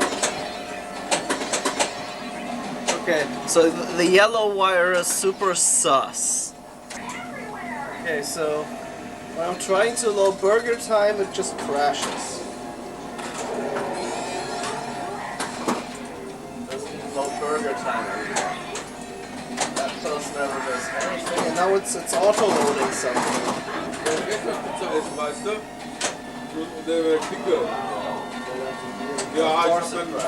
Okay, so let's go to the next one. So that yellow wire is super suspect.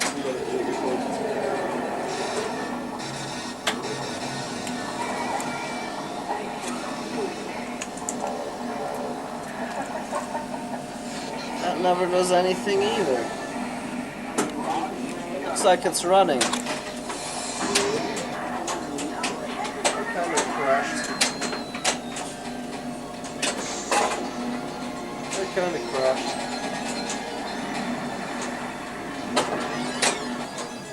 Astro Fantasia also crashes, but it does a little more.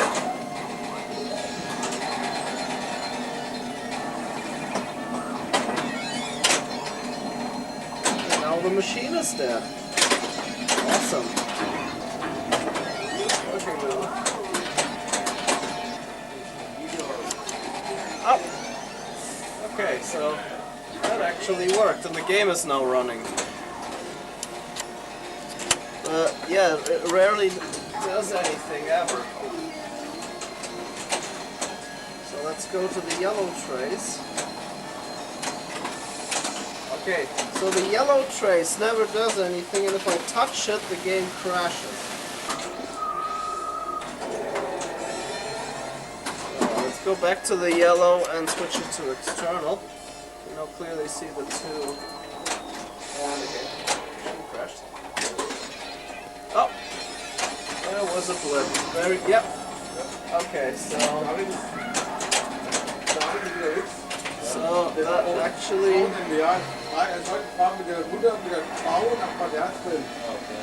that actually does go.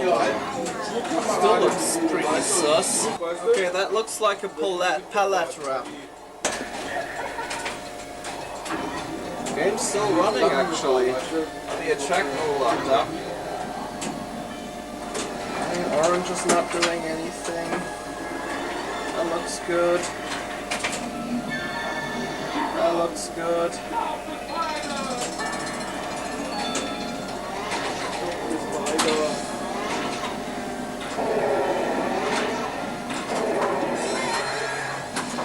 Oh, the eject mode just went to game over. Which it should. The ochre wire of the brown wire, and it never does anything. It really just never does anything. And the brown wire,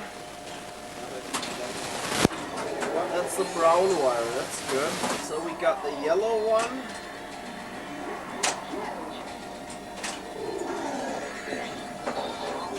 We got the yellow one and the orange one and the brown's shielding. So let's see what the... Okay, this one is barely ever.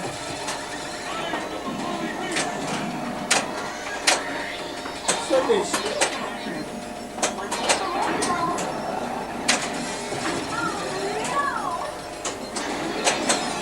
this is probably the dip switch. You know, the last alien ship is frozen, so that's the shield. That's very likely the dip switches. So yeah, Astro Fantasia is still kind of working. And if you just twist some of those, if you just slightly touch some of those, the game crashes, the screen goes off. Just slightly touch some of those and see what happens. Let's compare it to a known working board. So the yellow wire, which was super suspicious, was group 2. Group 2. The orange one was group 4. And then we had brown screen and green screen, which are the dip switches, which should next to never be below. But green, which was connected, I don't remember, which was one of those. I think it was the A. Pretty sure it was. Oh no, wait, it was 9 or A. So green had a signal. Green had a really nice square wave signal on it. It was red. It wasn't red all the time, but it was red way too often. It was certainly red. Well, probably more than once per frame. So let's compare these signals to a known working board. Took a little longer. I couldn't get a ground connection anymore, and had to solder a wire on to have a ground reference. And let's take a look at the currently green wire, which I believe is zone 2.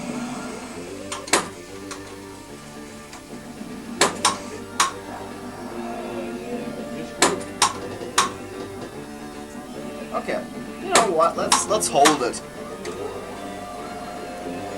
That's interesting. Never goes low either. That's Astrophantasia.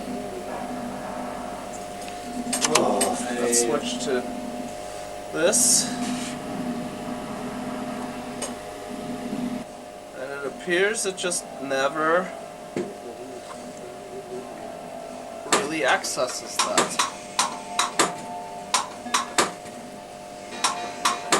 The track mode is basically doing the same exact thing as the other machine. So here's the other wire that was like never accessed. Yep, same thing here. It's a dip switch bank. It's getting red all the time.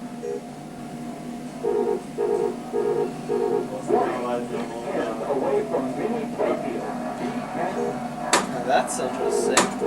The signal looks like crap. Ah, there we go. Hey, guess what? It doesn't even show up on the camera. I turned the scope way down because I realized in the last really episode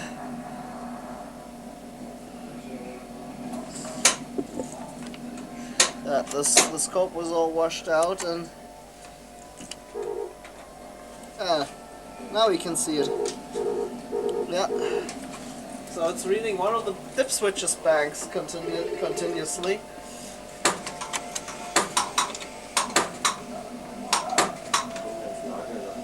It never seems to access either of those banks. Let's see what happens if I try loading Burger Time or something. Oh, look. It does on the green. Oh, it's burning rubber. I got burning rubber. But it's accessing the green. It did not do that before. Let's try the other. Okay, that was me. Let's try the brown one. Oh, and there it went. It was a short burst there. So it could be it cannot reach these two. So let's concentrate our efforts on these two data lines, enable lines. Okay, let's turn it off and on again. Does it ever access while booting? No, it doesn't. Oh, wait. It does. It did. Okay, let's try the green one. Does it access that? Nope.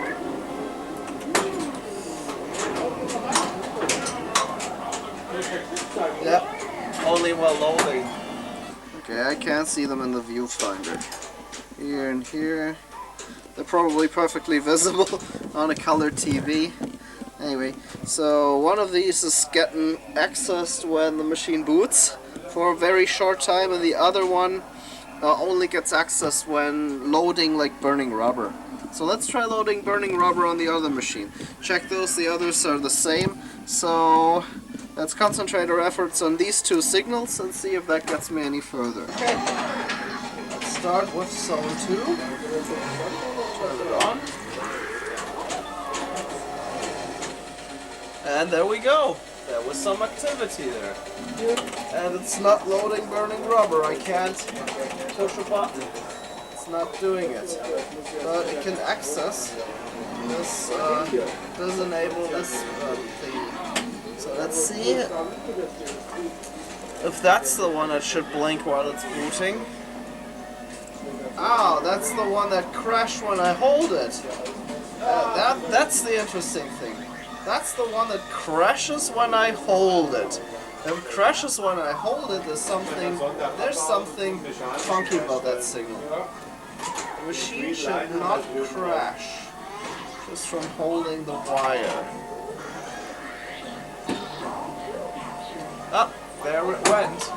And it's loading. It's loading a game. Try to load it. So, okay, that's... So I think I'm onto something here. It's the ochre one. It's the shielding. So there's only one wire to check. So whatever that's coming from and it's gotta be affected directly, because you know it's the output. If the inputs to this what I'm holding right now were flaky, if the inputs to this were flaky, I don't think touching the output would affect the machine running, but it does. So it's gotta be the output. So did I hit jackpot, or did I just screw up? That's a bummer. Zone 3 and 4 both crashed when I held the hand to the probe pointed to this guy. And yeah, they're connected straight. So I installed. I replaced it with a really early one. Had a date code of 75. Let's see if that makes a change. I'm not going to scope it though. I'm just going to try to run games. Let's see what happens. Oh, the red LED came on. There we go. Let's try burning rubber.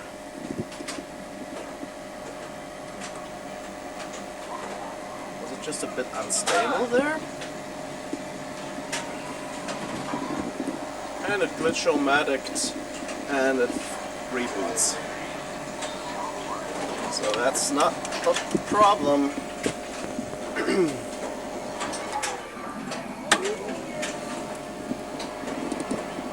So it has to do with the inputs probably. Let's see what burger time does. If there's anything at all. Wow, that's corruptation. There's something off with the inputs to that LS10. Maybe I remove the socket, check if I made a solder bridge somewhere. Looks like it's getting worse. Worse. That chip getting warm. Nope. There's extra pixels on the L on Flash. Yeah, Flash Boy. Let's load Flash Boy with the extra pixel on the L. And immediately. So yeah, I guess that's where the problem is. But that doesn't help me any. These are now the line ramps from the other machine, because the ones that were in there passed. These two are hooked up to this, and they're from the these two are from the other board, and I've changed the socket on this. I couldn't find anything wrong with it.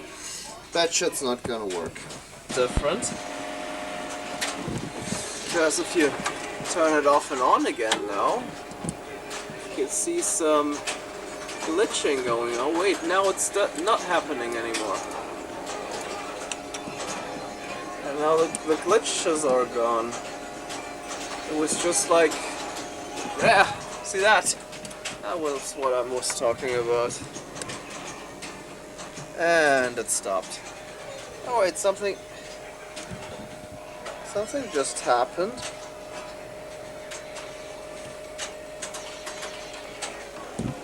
Interesting. Yeah, you see that? It's going straight to loading again. And see all this?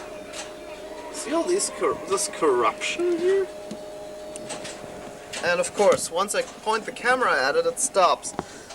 It's just that little bit that's still left.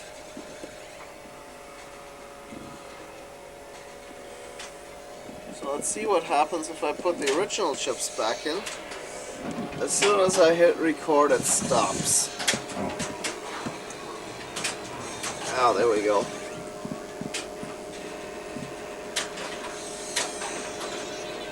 My hand is over pretty much the dip switches.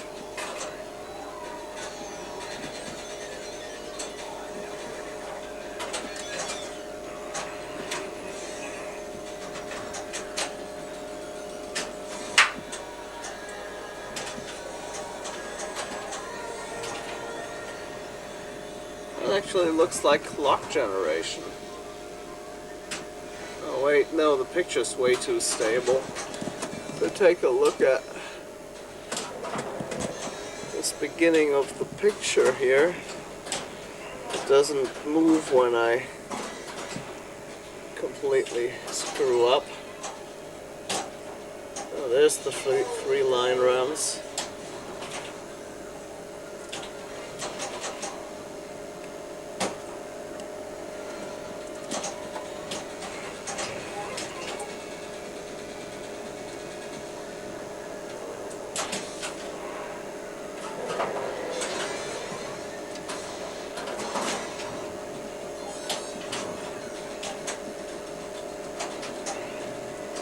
Okay, it doesn't happen if I move the upper board, but it doesn't happen if I move any board.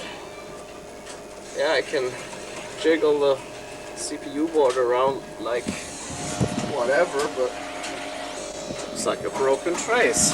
Flash Boy's still running.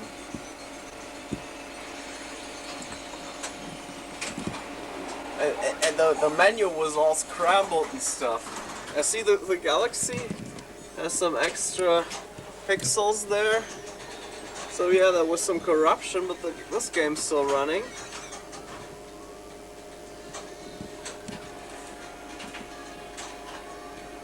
Yeah. Weird.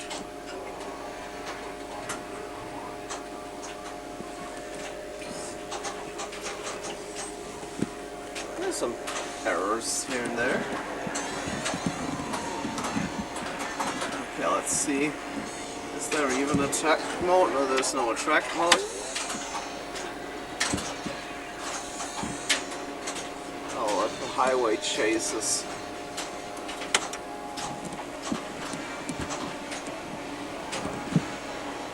The ABI cassette is scramble-matic. Oh wow! Wow! It's actually working, but yeah, the CGA snow's there.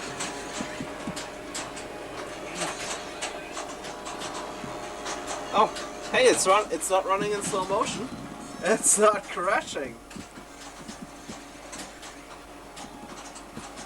It's not running in slow motion, it's not crashing.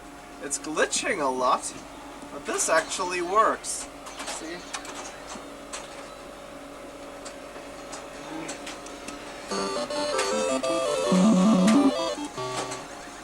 That's a different version. Yeah, it's not running in slow motion anymore.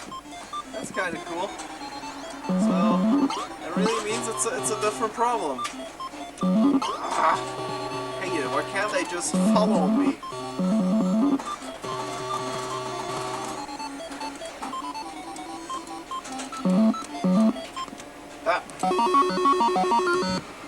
Ah, whatever. What? That ain't level 2. But hey, the game's running. It's a different version. It just worked. It says hamburger. Oh no, that thing's working. But yeah, it was glitchy like hell. Had CGA, so wow, look at that.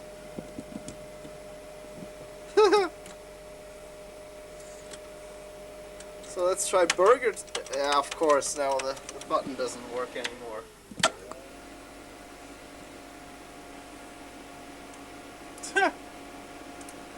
Now it's like... let's try lock and chase. You see that? That was there a bunch of times before. Thing? That looks like a mega demo. It's kind of cool. It's kind of colorful. It's it loaded Angler Dangler instantly without me pressing a button, and instead of crashing, it started looking normal. Even the A was normal. No weird glitchy pixels there. But yeah, it's like it's gotten worse. The only thing that works now is hamburger. Probably Astrophantasia, if it allows you to load anything. Sensitive to me pushing the record button. Very interesting. Speaking of not gonna work, this is your soundboard. This is our soundboard. It's on the video RAM. So, that weird dash I was seeing, you know? That's not gonna load this one. It's, what? I got a little further this time. Hey, it's working.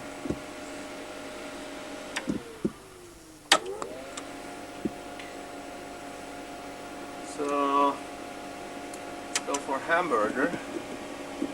Just to see. I don't see that stupid dash. It's kind of faster too. What the is going on? Yeah, it's got the glitchies. It's got the same glitchies. I wonder if it has the same dash there. Yep. CGA snow, just a bit of it though. Not as bad. Wow. Well, you saw that. That's CGA snow up the ass. Yeah, too bad I don't know much more about this hardware. And this is the only game that does that. This is the only game that does that. Other games don't even load or they crash. This looks like it's at least a little bit more reliable with your sound and video board. And lock and chase loads? What? Why?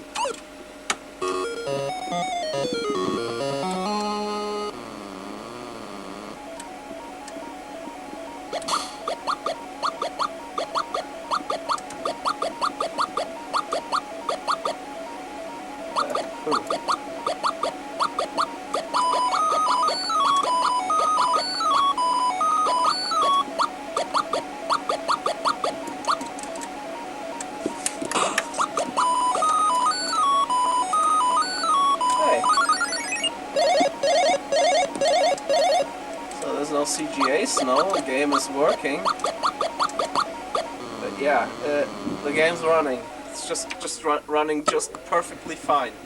No problems. But if I go like, if I load this game, that's not gonna work. But there's no weird dash on the A this time. It's like the last time it loaded. It was with the other board. What?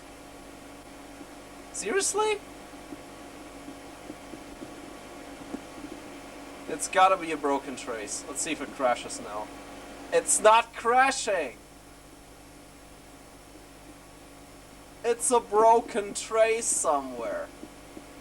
So, yeah. Kinda, sorta. I bet if I wave my magic hands now, it's just gonna... Yeah. What? That's CGA, so what? It's not reacting to my hand! And I'm not even grounded, I'm touching the camera, which is probably... Yeah, it's not grounded. What just happened? Is that normal gameplay? Oh, that's not normal gameplay, that should be on the black screen. That should be on a black background. And there was CGA snow now. I don't even know if I'm filming. So it's barely reacting to my hand. But the game's running? What? Why? Let's load burger time. Let's see if the same stuff happens. Hey. Yeah. Cool. Let's see if it crashes. It's gotta crash. It has to crash. It simply can't not crash. I mean, that's progress. With your video soundboard, it looks a lot better. And it's not crashing anymore. There's the snow and stuff, but it's not crashing anymore. It's gotta be a broken trace or a blob of solder somewhere. It's probably my hack. Yeah, Manhattan.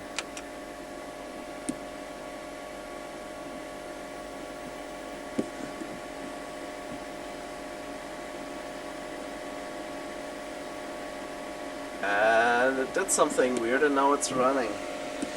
It's not really in a track mode. What does it do?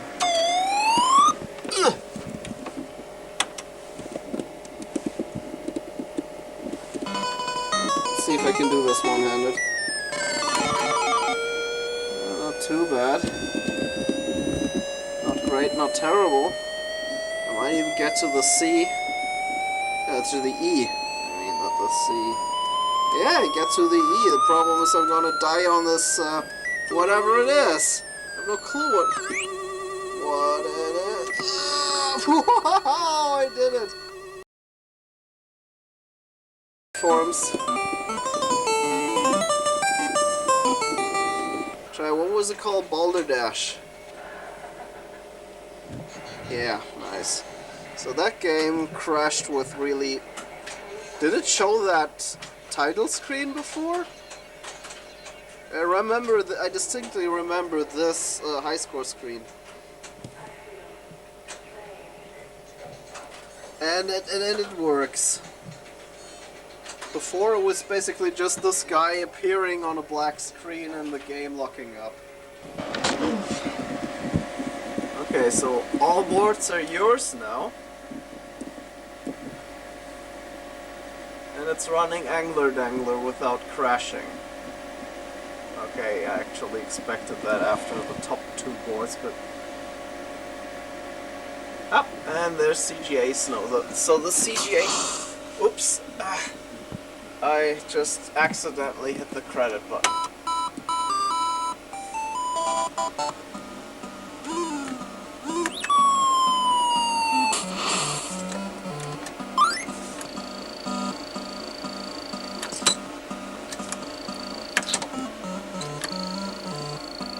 There's some way to play this.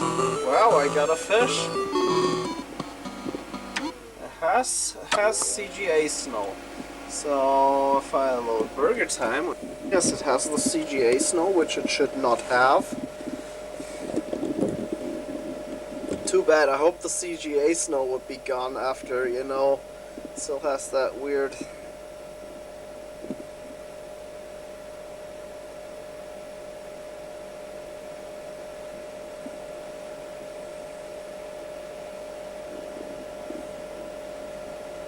Yeah, I played it. It's positively playable.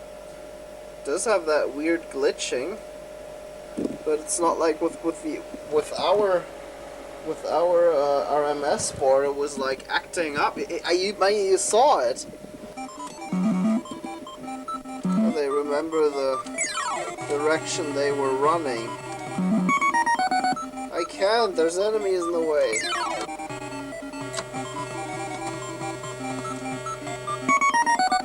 Yeah, something like that. Kinda expected it. You know, I want the test tape. I want the test tape. It'll probably say that there's no fault being found, but...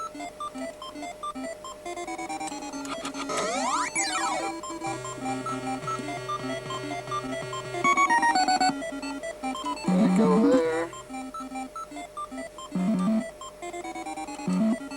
Somebody come on my...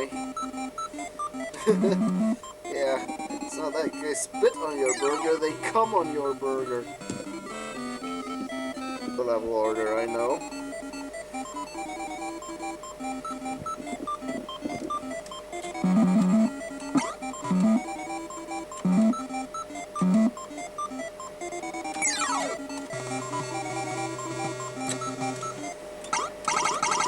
So, there's one thing I know now, and that is I do not have to replace the CPU.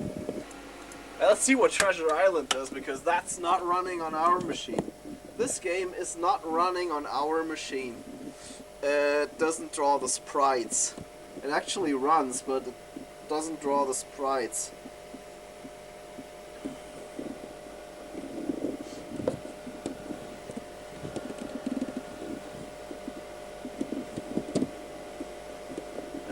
It kind of starts trying to work. Yeah, same here, no sprites. Here, yep.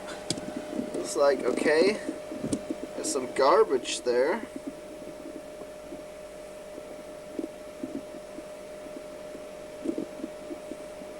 See people playing this, and yeah, look, see it scrolls. So, there are sprites there. Yeah, I forgot about that. Yeah, that's pretty much what it does, and then it randomly crashes, I think. Okay, it's not on its head anymore.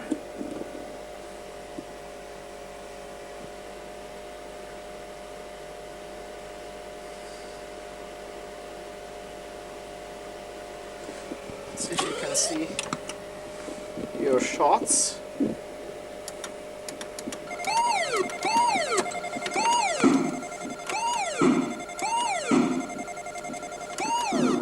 Yeah, nice. It's working.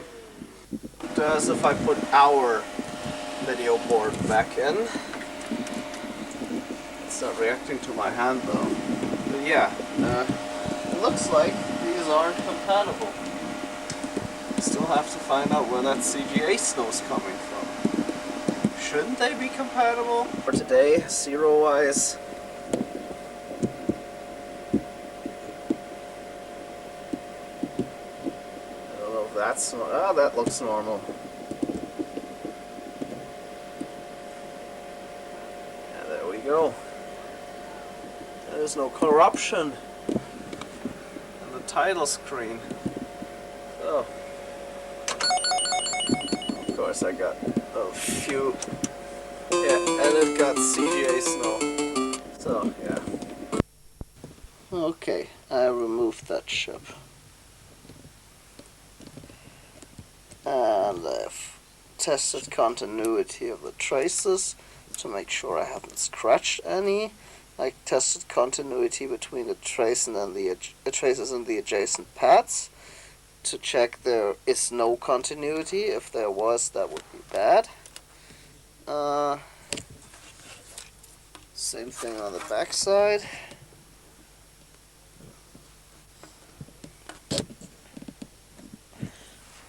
And nope. Well, the glitchies are gone, but it's running in slow motion again. And if you hook up our RMS board, it just crashes. If it even loads the menu, it doesn't even load the menu half the time. Either it crashes or it glitches out, or the characters and everything will be completely garbled. And I've checked the recording and everything. You know, this is tape number 3 now. Well, actually, it's the same tape. I just tape it over again. But it's the third time I dub it over, and it's the third time I record it over. And yeah, I've checked. This thing was running. It was running. It was just running in slow motion, but it was running. So there must be a fault. To me, it looks like a broken trace, but I haven't found any. Only thing I found, what was weird, is the bodge chip wire that goes to, yeah, there it is. This guy here. It was connected to pin 6. It should have been connected to pin 5. Don't know why that even worked. But you know what? I'll put that stupid chip back in. The bodge. Hook it up there. And if it runs with your RMS board without glitching and without crashing, I just send it back, because this thing is this thing is gnawing my balls off. I've checked everything I soldered to make sure I haven't made any bridges. There are no solder bridges here. There are no solder bridges there. Here. There. No solder bridges there. There are no solder bridges here. There are no solder bridges there. There's no solder bridges here. Even though it looks like that from now, but I checked. Oh wait, yeah, there. I haven't checked this because nothing was soldered to that. I could beep out every trace. That would take until Christmas. Easter is next week, actually. So yeah, I said I was hoping to get this thing done before Easter, and doesn't look like it. Unless you count half-assing it. I'm out of ideas. So one more thing I'm gonna do is I've moved the soundboard in the second to top space, so when I plug this thing in, I can plug it into the top space and have it accessible from above with the scope. Maybe, just maybe, I see bad signals then. Just maybe. I'm not gonna take you with me. I'm gonna take you with me if I found something. Even if it's a false alarm. But you know that thing isn't even loading the menu half the time. It's like if I put my hand here, it'll load the menu. If I don't put my hand here, it will probably not load the menu. If I hold my hand here and touch something, it'll load the menu. If I don't touch something, it'll load the menu, and the menu will be corrupted. Stuff like this. Isn't it fun? Okay. It's running in slow motion because, as I showed you yesterday, the bodge IC has been removed, and it did not crash on when he completed walking over the first piece of burger. Instead, it now runs, and there are no glitches. Everything's working perfectly. And why is that? I don't know. But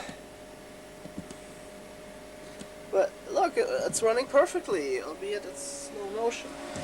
I don't know if you can see that. Yeah, you can. With the bright CPU there. I put the CPU and the LED there. It's on the second floor now. I put the CPU board in top spot so I can scope it. Got the scope ready, well, not completely ready. I got a frickin' reset button built in, so I can reset as often as I want. Now it's working. I don't get it.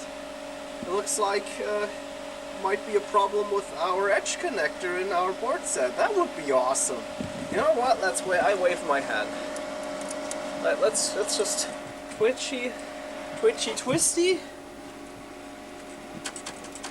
Twitchy twisty, see if it glitches, see if it works. I don't know if that's in focus, I can't tell. Looks like it's almost in focus. So that's it, yeah. And look at that, it's rock steady. It's just working. I can't load angler to angler because that'll crash, we know that. Don't waste peppers to start with only 5. And it's working! Let's finger it! Even better. I'm fingering it.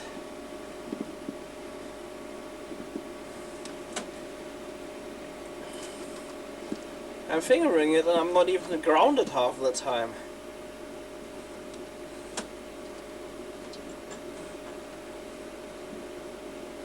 That first bun is a bit glitchy. You see that this part of the bun is shivering, but it did that before. Oh. And I thought that was me. And it's only on the first one. It's a bit flickery. It's only on the first one, and it's only on the first board. It's kind of weird, but no glitch, no CGA snow. So I'm gonna put the bodge back in and see if it works. Yeah, that's a surprise. No, seriously.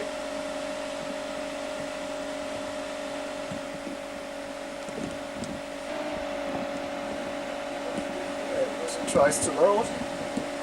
It loaded. Let's see if it crashes. Should crash in now, or maybe now. It's got a bunch of garbage islands here. These should not exist. You see these garbage islands? It didn't crash. It's interesting. Yep, and now it cleared up now. almost. Still a bit of garbage here, there. Oh wow. Oh, that's kind of neat. It actually reflects the garbage in the map, and this should be on a black screen now. So yeah, there's definitely something wrong here, but hey, it's not crashing. So let's see if my reset button's working. It is kind of weird. And my reset button isn't working, so I have to turn it off and on again.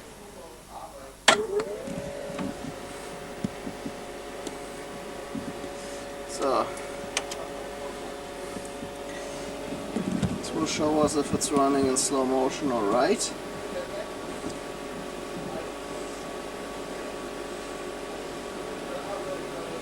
It does load.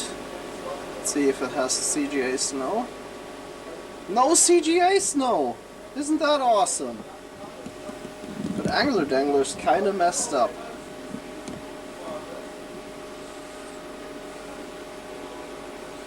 You know what? I'll take the scope over it and see if I can see any weird signals. Hey, look, it's not crashing.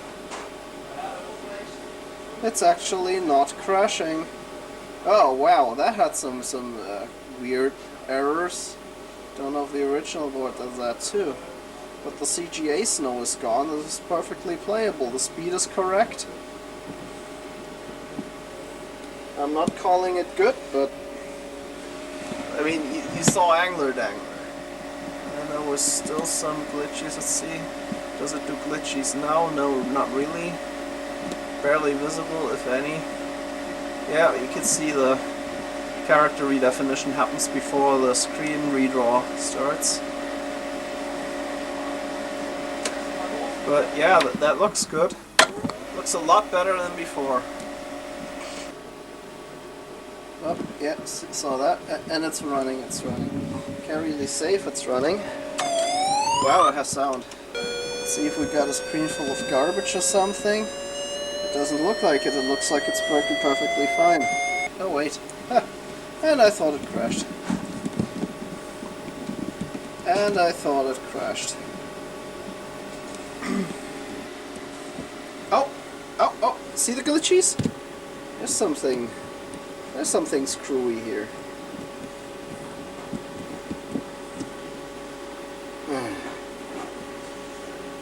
Oh, that boat is glitching too. I wonder if that happens in the real game. I mean, I know that in Manhattan sometimes these eggplants are what they're supposed to be. They're also flickering like mad. This happens on a working board. Okay. Also, I see the horizontal linearity is a bit messed up. And I just saw a piece of runway in the middle of the ocean. And a piece of ocean in the middle of the runway.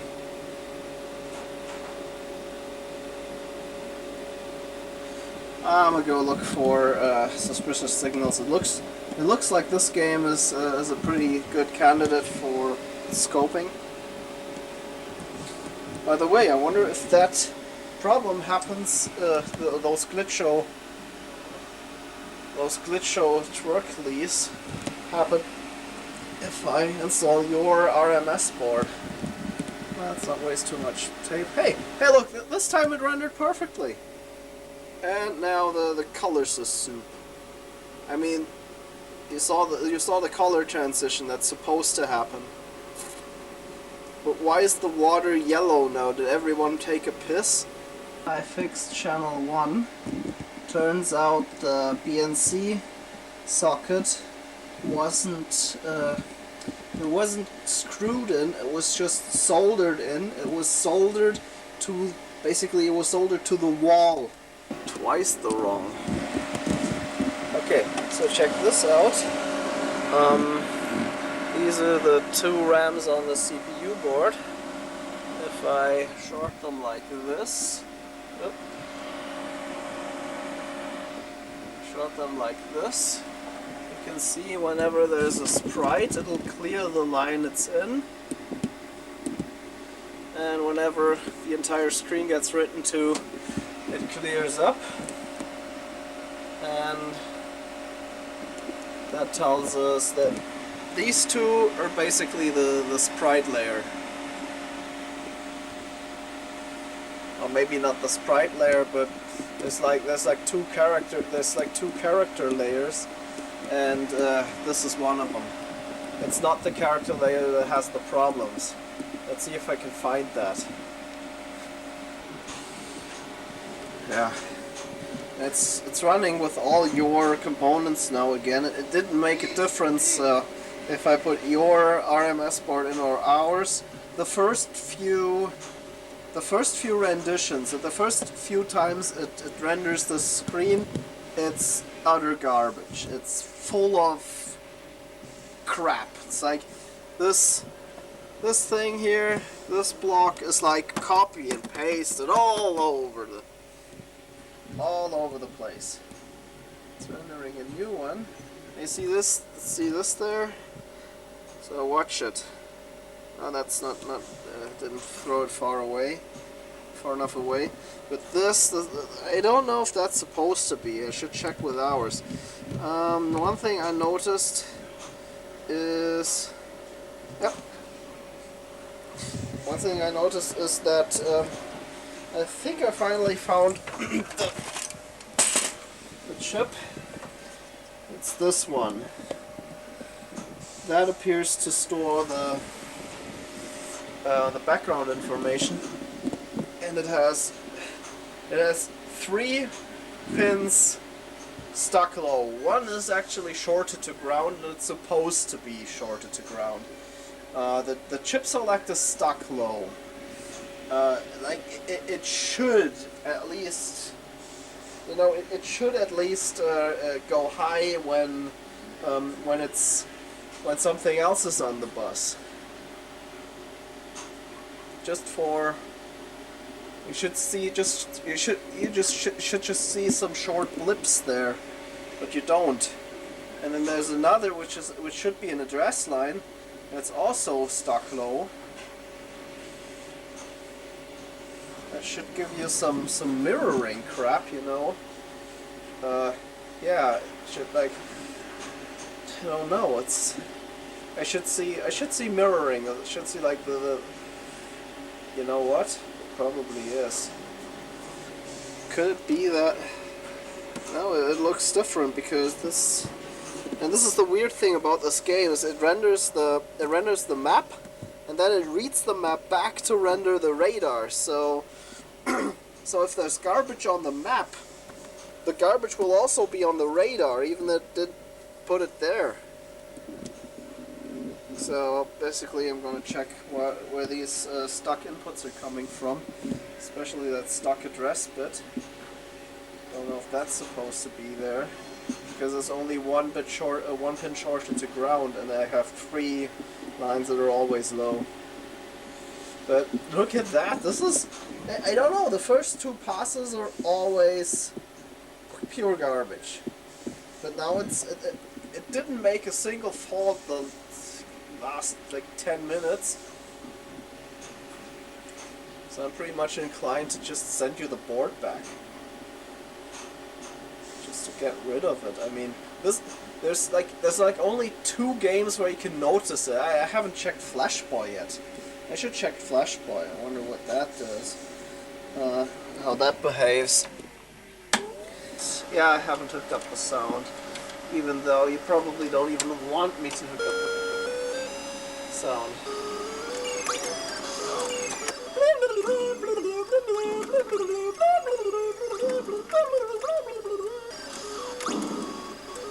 Oh, there we go. I say I don't see any problems here, but I just got shot. So yeah, this looks like it's working. So let's restart Angler Dangler and see how the first screen looks like. There's a burst of writing activity that's coming now. It's like here. Oh no, wait, here. Here's a bunch of a burst of write activity. Now look, it looks perfect now. This is looking perfect. So let's do mission X again and see if we get any runways in the middle of the water. Not as if you noticed that when playing, because wait, hey, there's land and there's no problems here. I see no problems.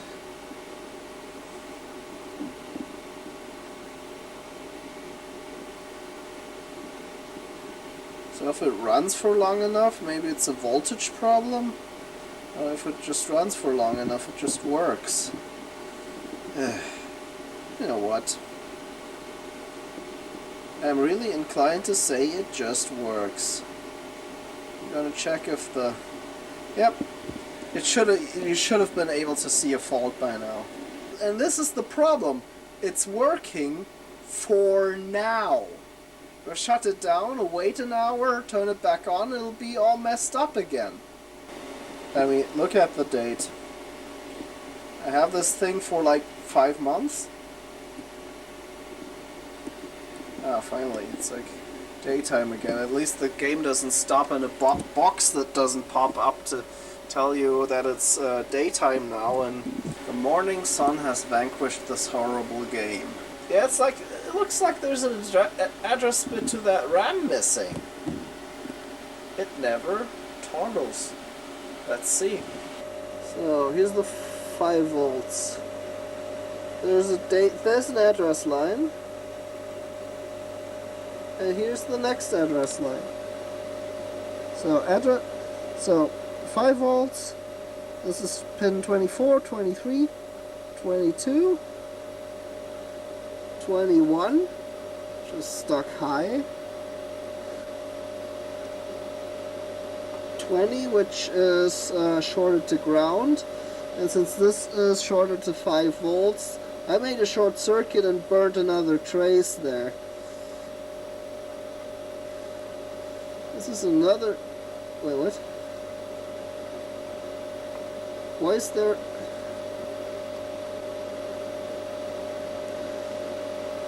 Why did I get minus 5 volts again? Let's start from the other side. Data, data, data, data, data. This is D7. So, oh wait, hey look! Look, I see it, it's going up. I don't know if you can see it, but I can see it. It's actually...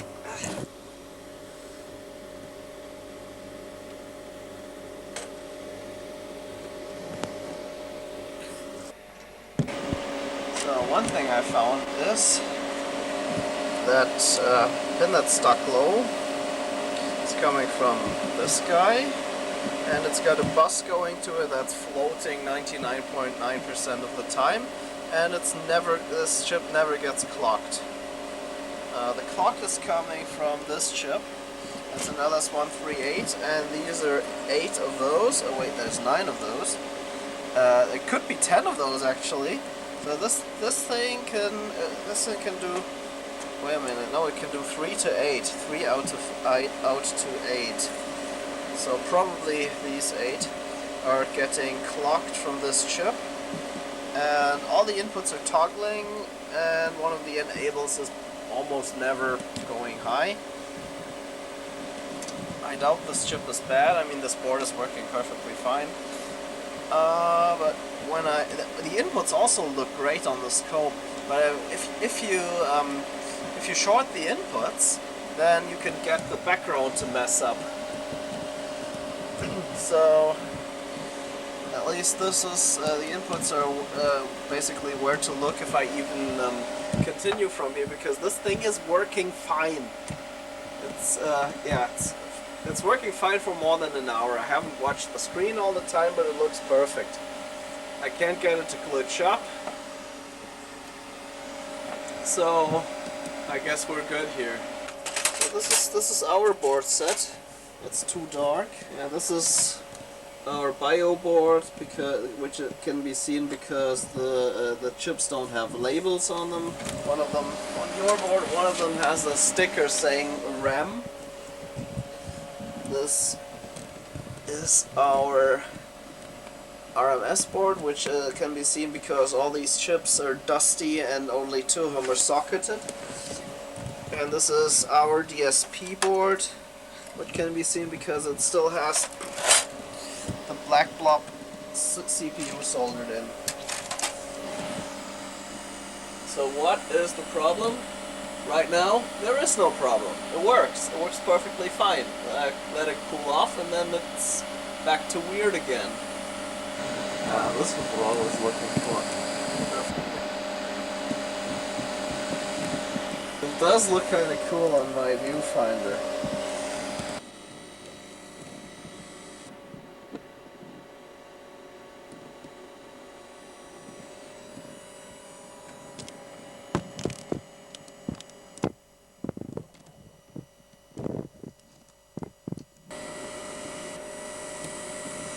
Wonder what's up with the sound.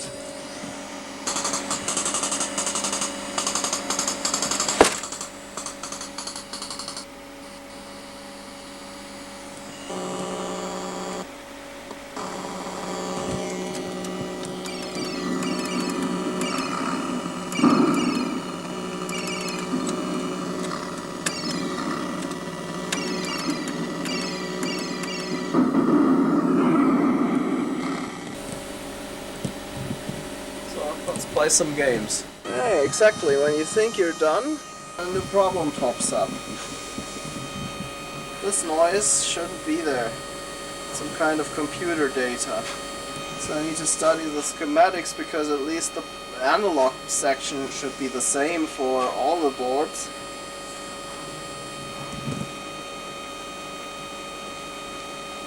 Fortunately, that was a bad AY chip. These are getting a bit pricey. This pin wouldn't go low. I swapped the two. The problem wandered. Also, one more thing is the 555 connected to it was also bad. And look, now it's doing the glitchies again. If you leave it running for long enough, it'll stop. I don't know why, and I really don't want to mess with that again. I just don't want to. I left it running for like an hour, and you know it's basically cold now. The machine's basically cold now, and in a few minutes it'll stop glitching.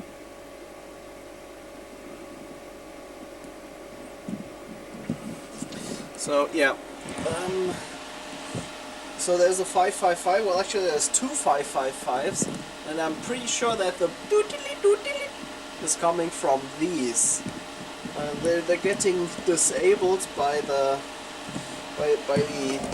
IOAO output from this AY, and this wouldn't go low ever. So as I said, I swapped the two, and the problem wandered. So I had to replace the AY. We have a bunch of spares. I'll keep this one because there's a pretty decent chance the rest of the chip is still good, and there's more than enough arcade machines that use the AY chip but only use it for sound. Well, like here's Scramble. Barely can make that out. For the Scramble has two of them. One has 8 of the I/O used, and the other one 0. So that would be a candidate. The only problem is the second AY chip on that machine is already pretty damn stewed. Look, see that? There it is. There's our problem. When it gets warm, it starts working. You could try freeze spray. So another thing is the AY chip, the 555 timer in there. There's two 555 timers. There you go. You see the two AYs, and below that are two 555s. The left one was noisy. It had basically the noise you were hearing. This was what sounded like computer noise. That's what came from the left 555. It was supposed to be a beeping noise, a beep.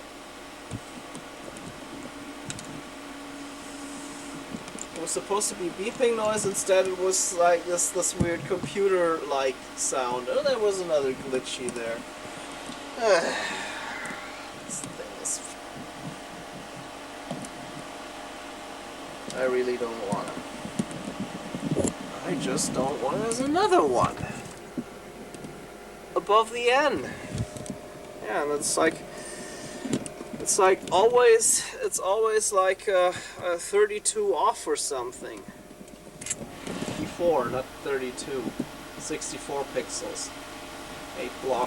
8 blocks usually. You can see if you can see a glitchy, you can see another glitchy, like this far apart. See two glitchies. Let's just give up.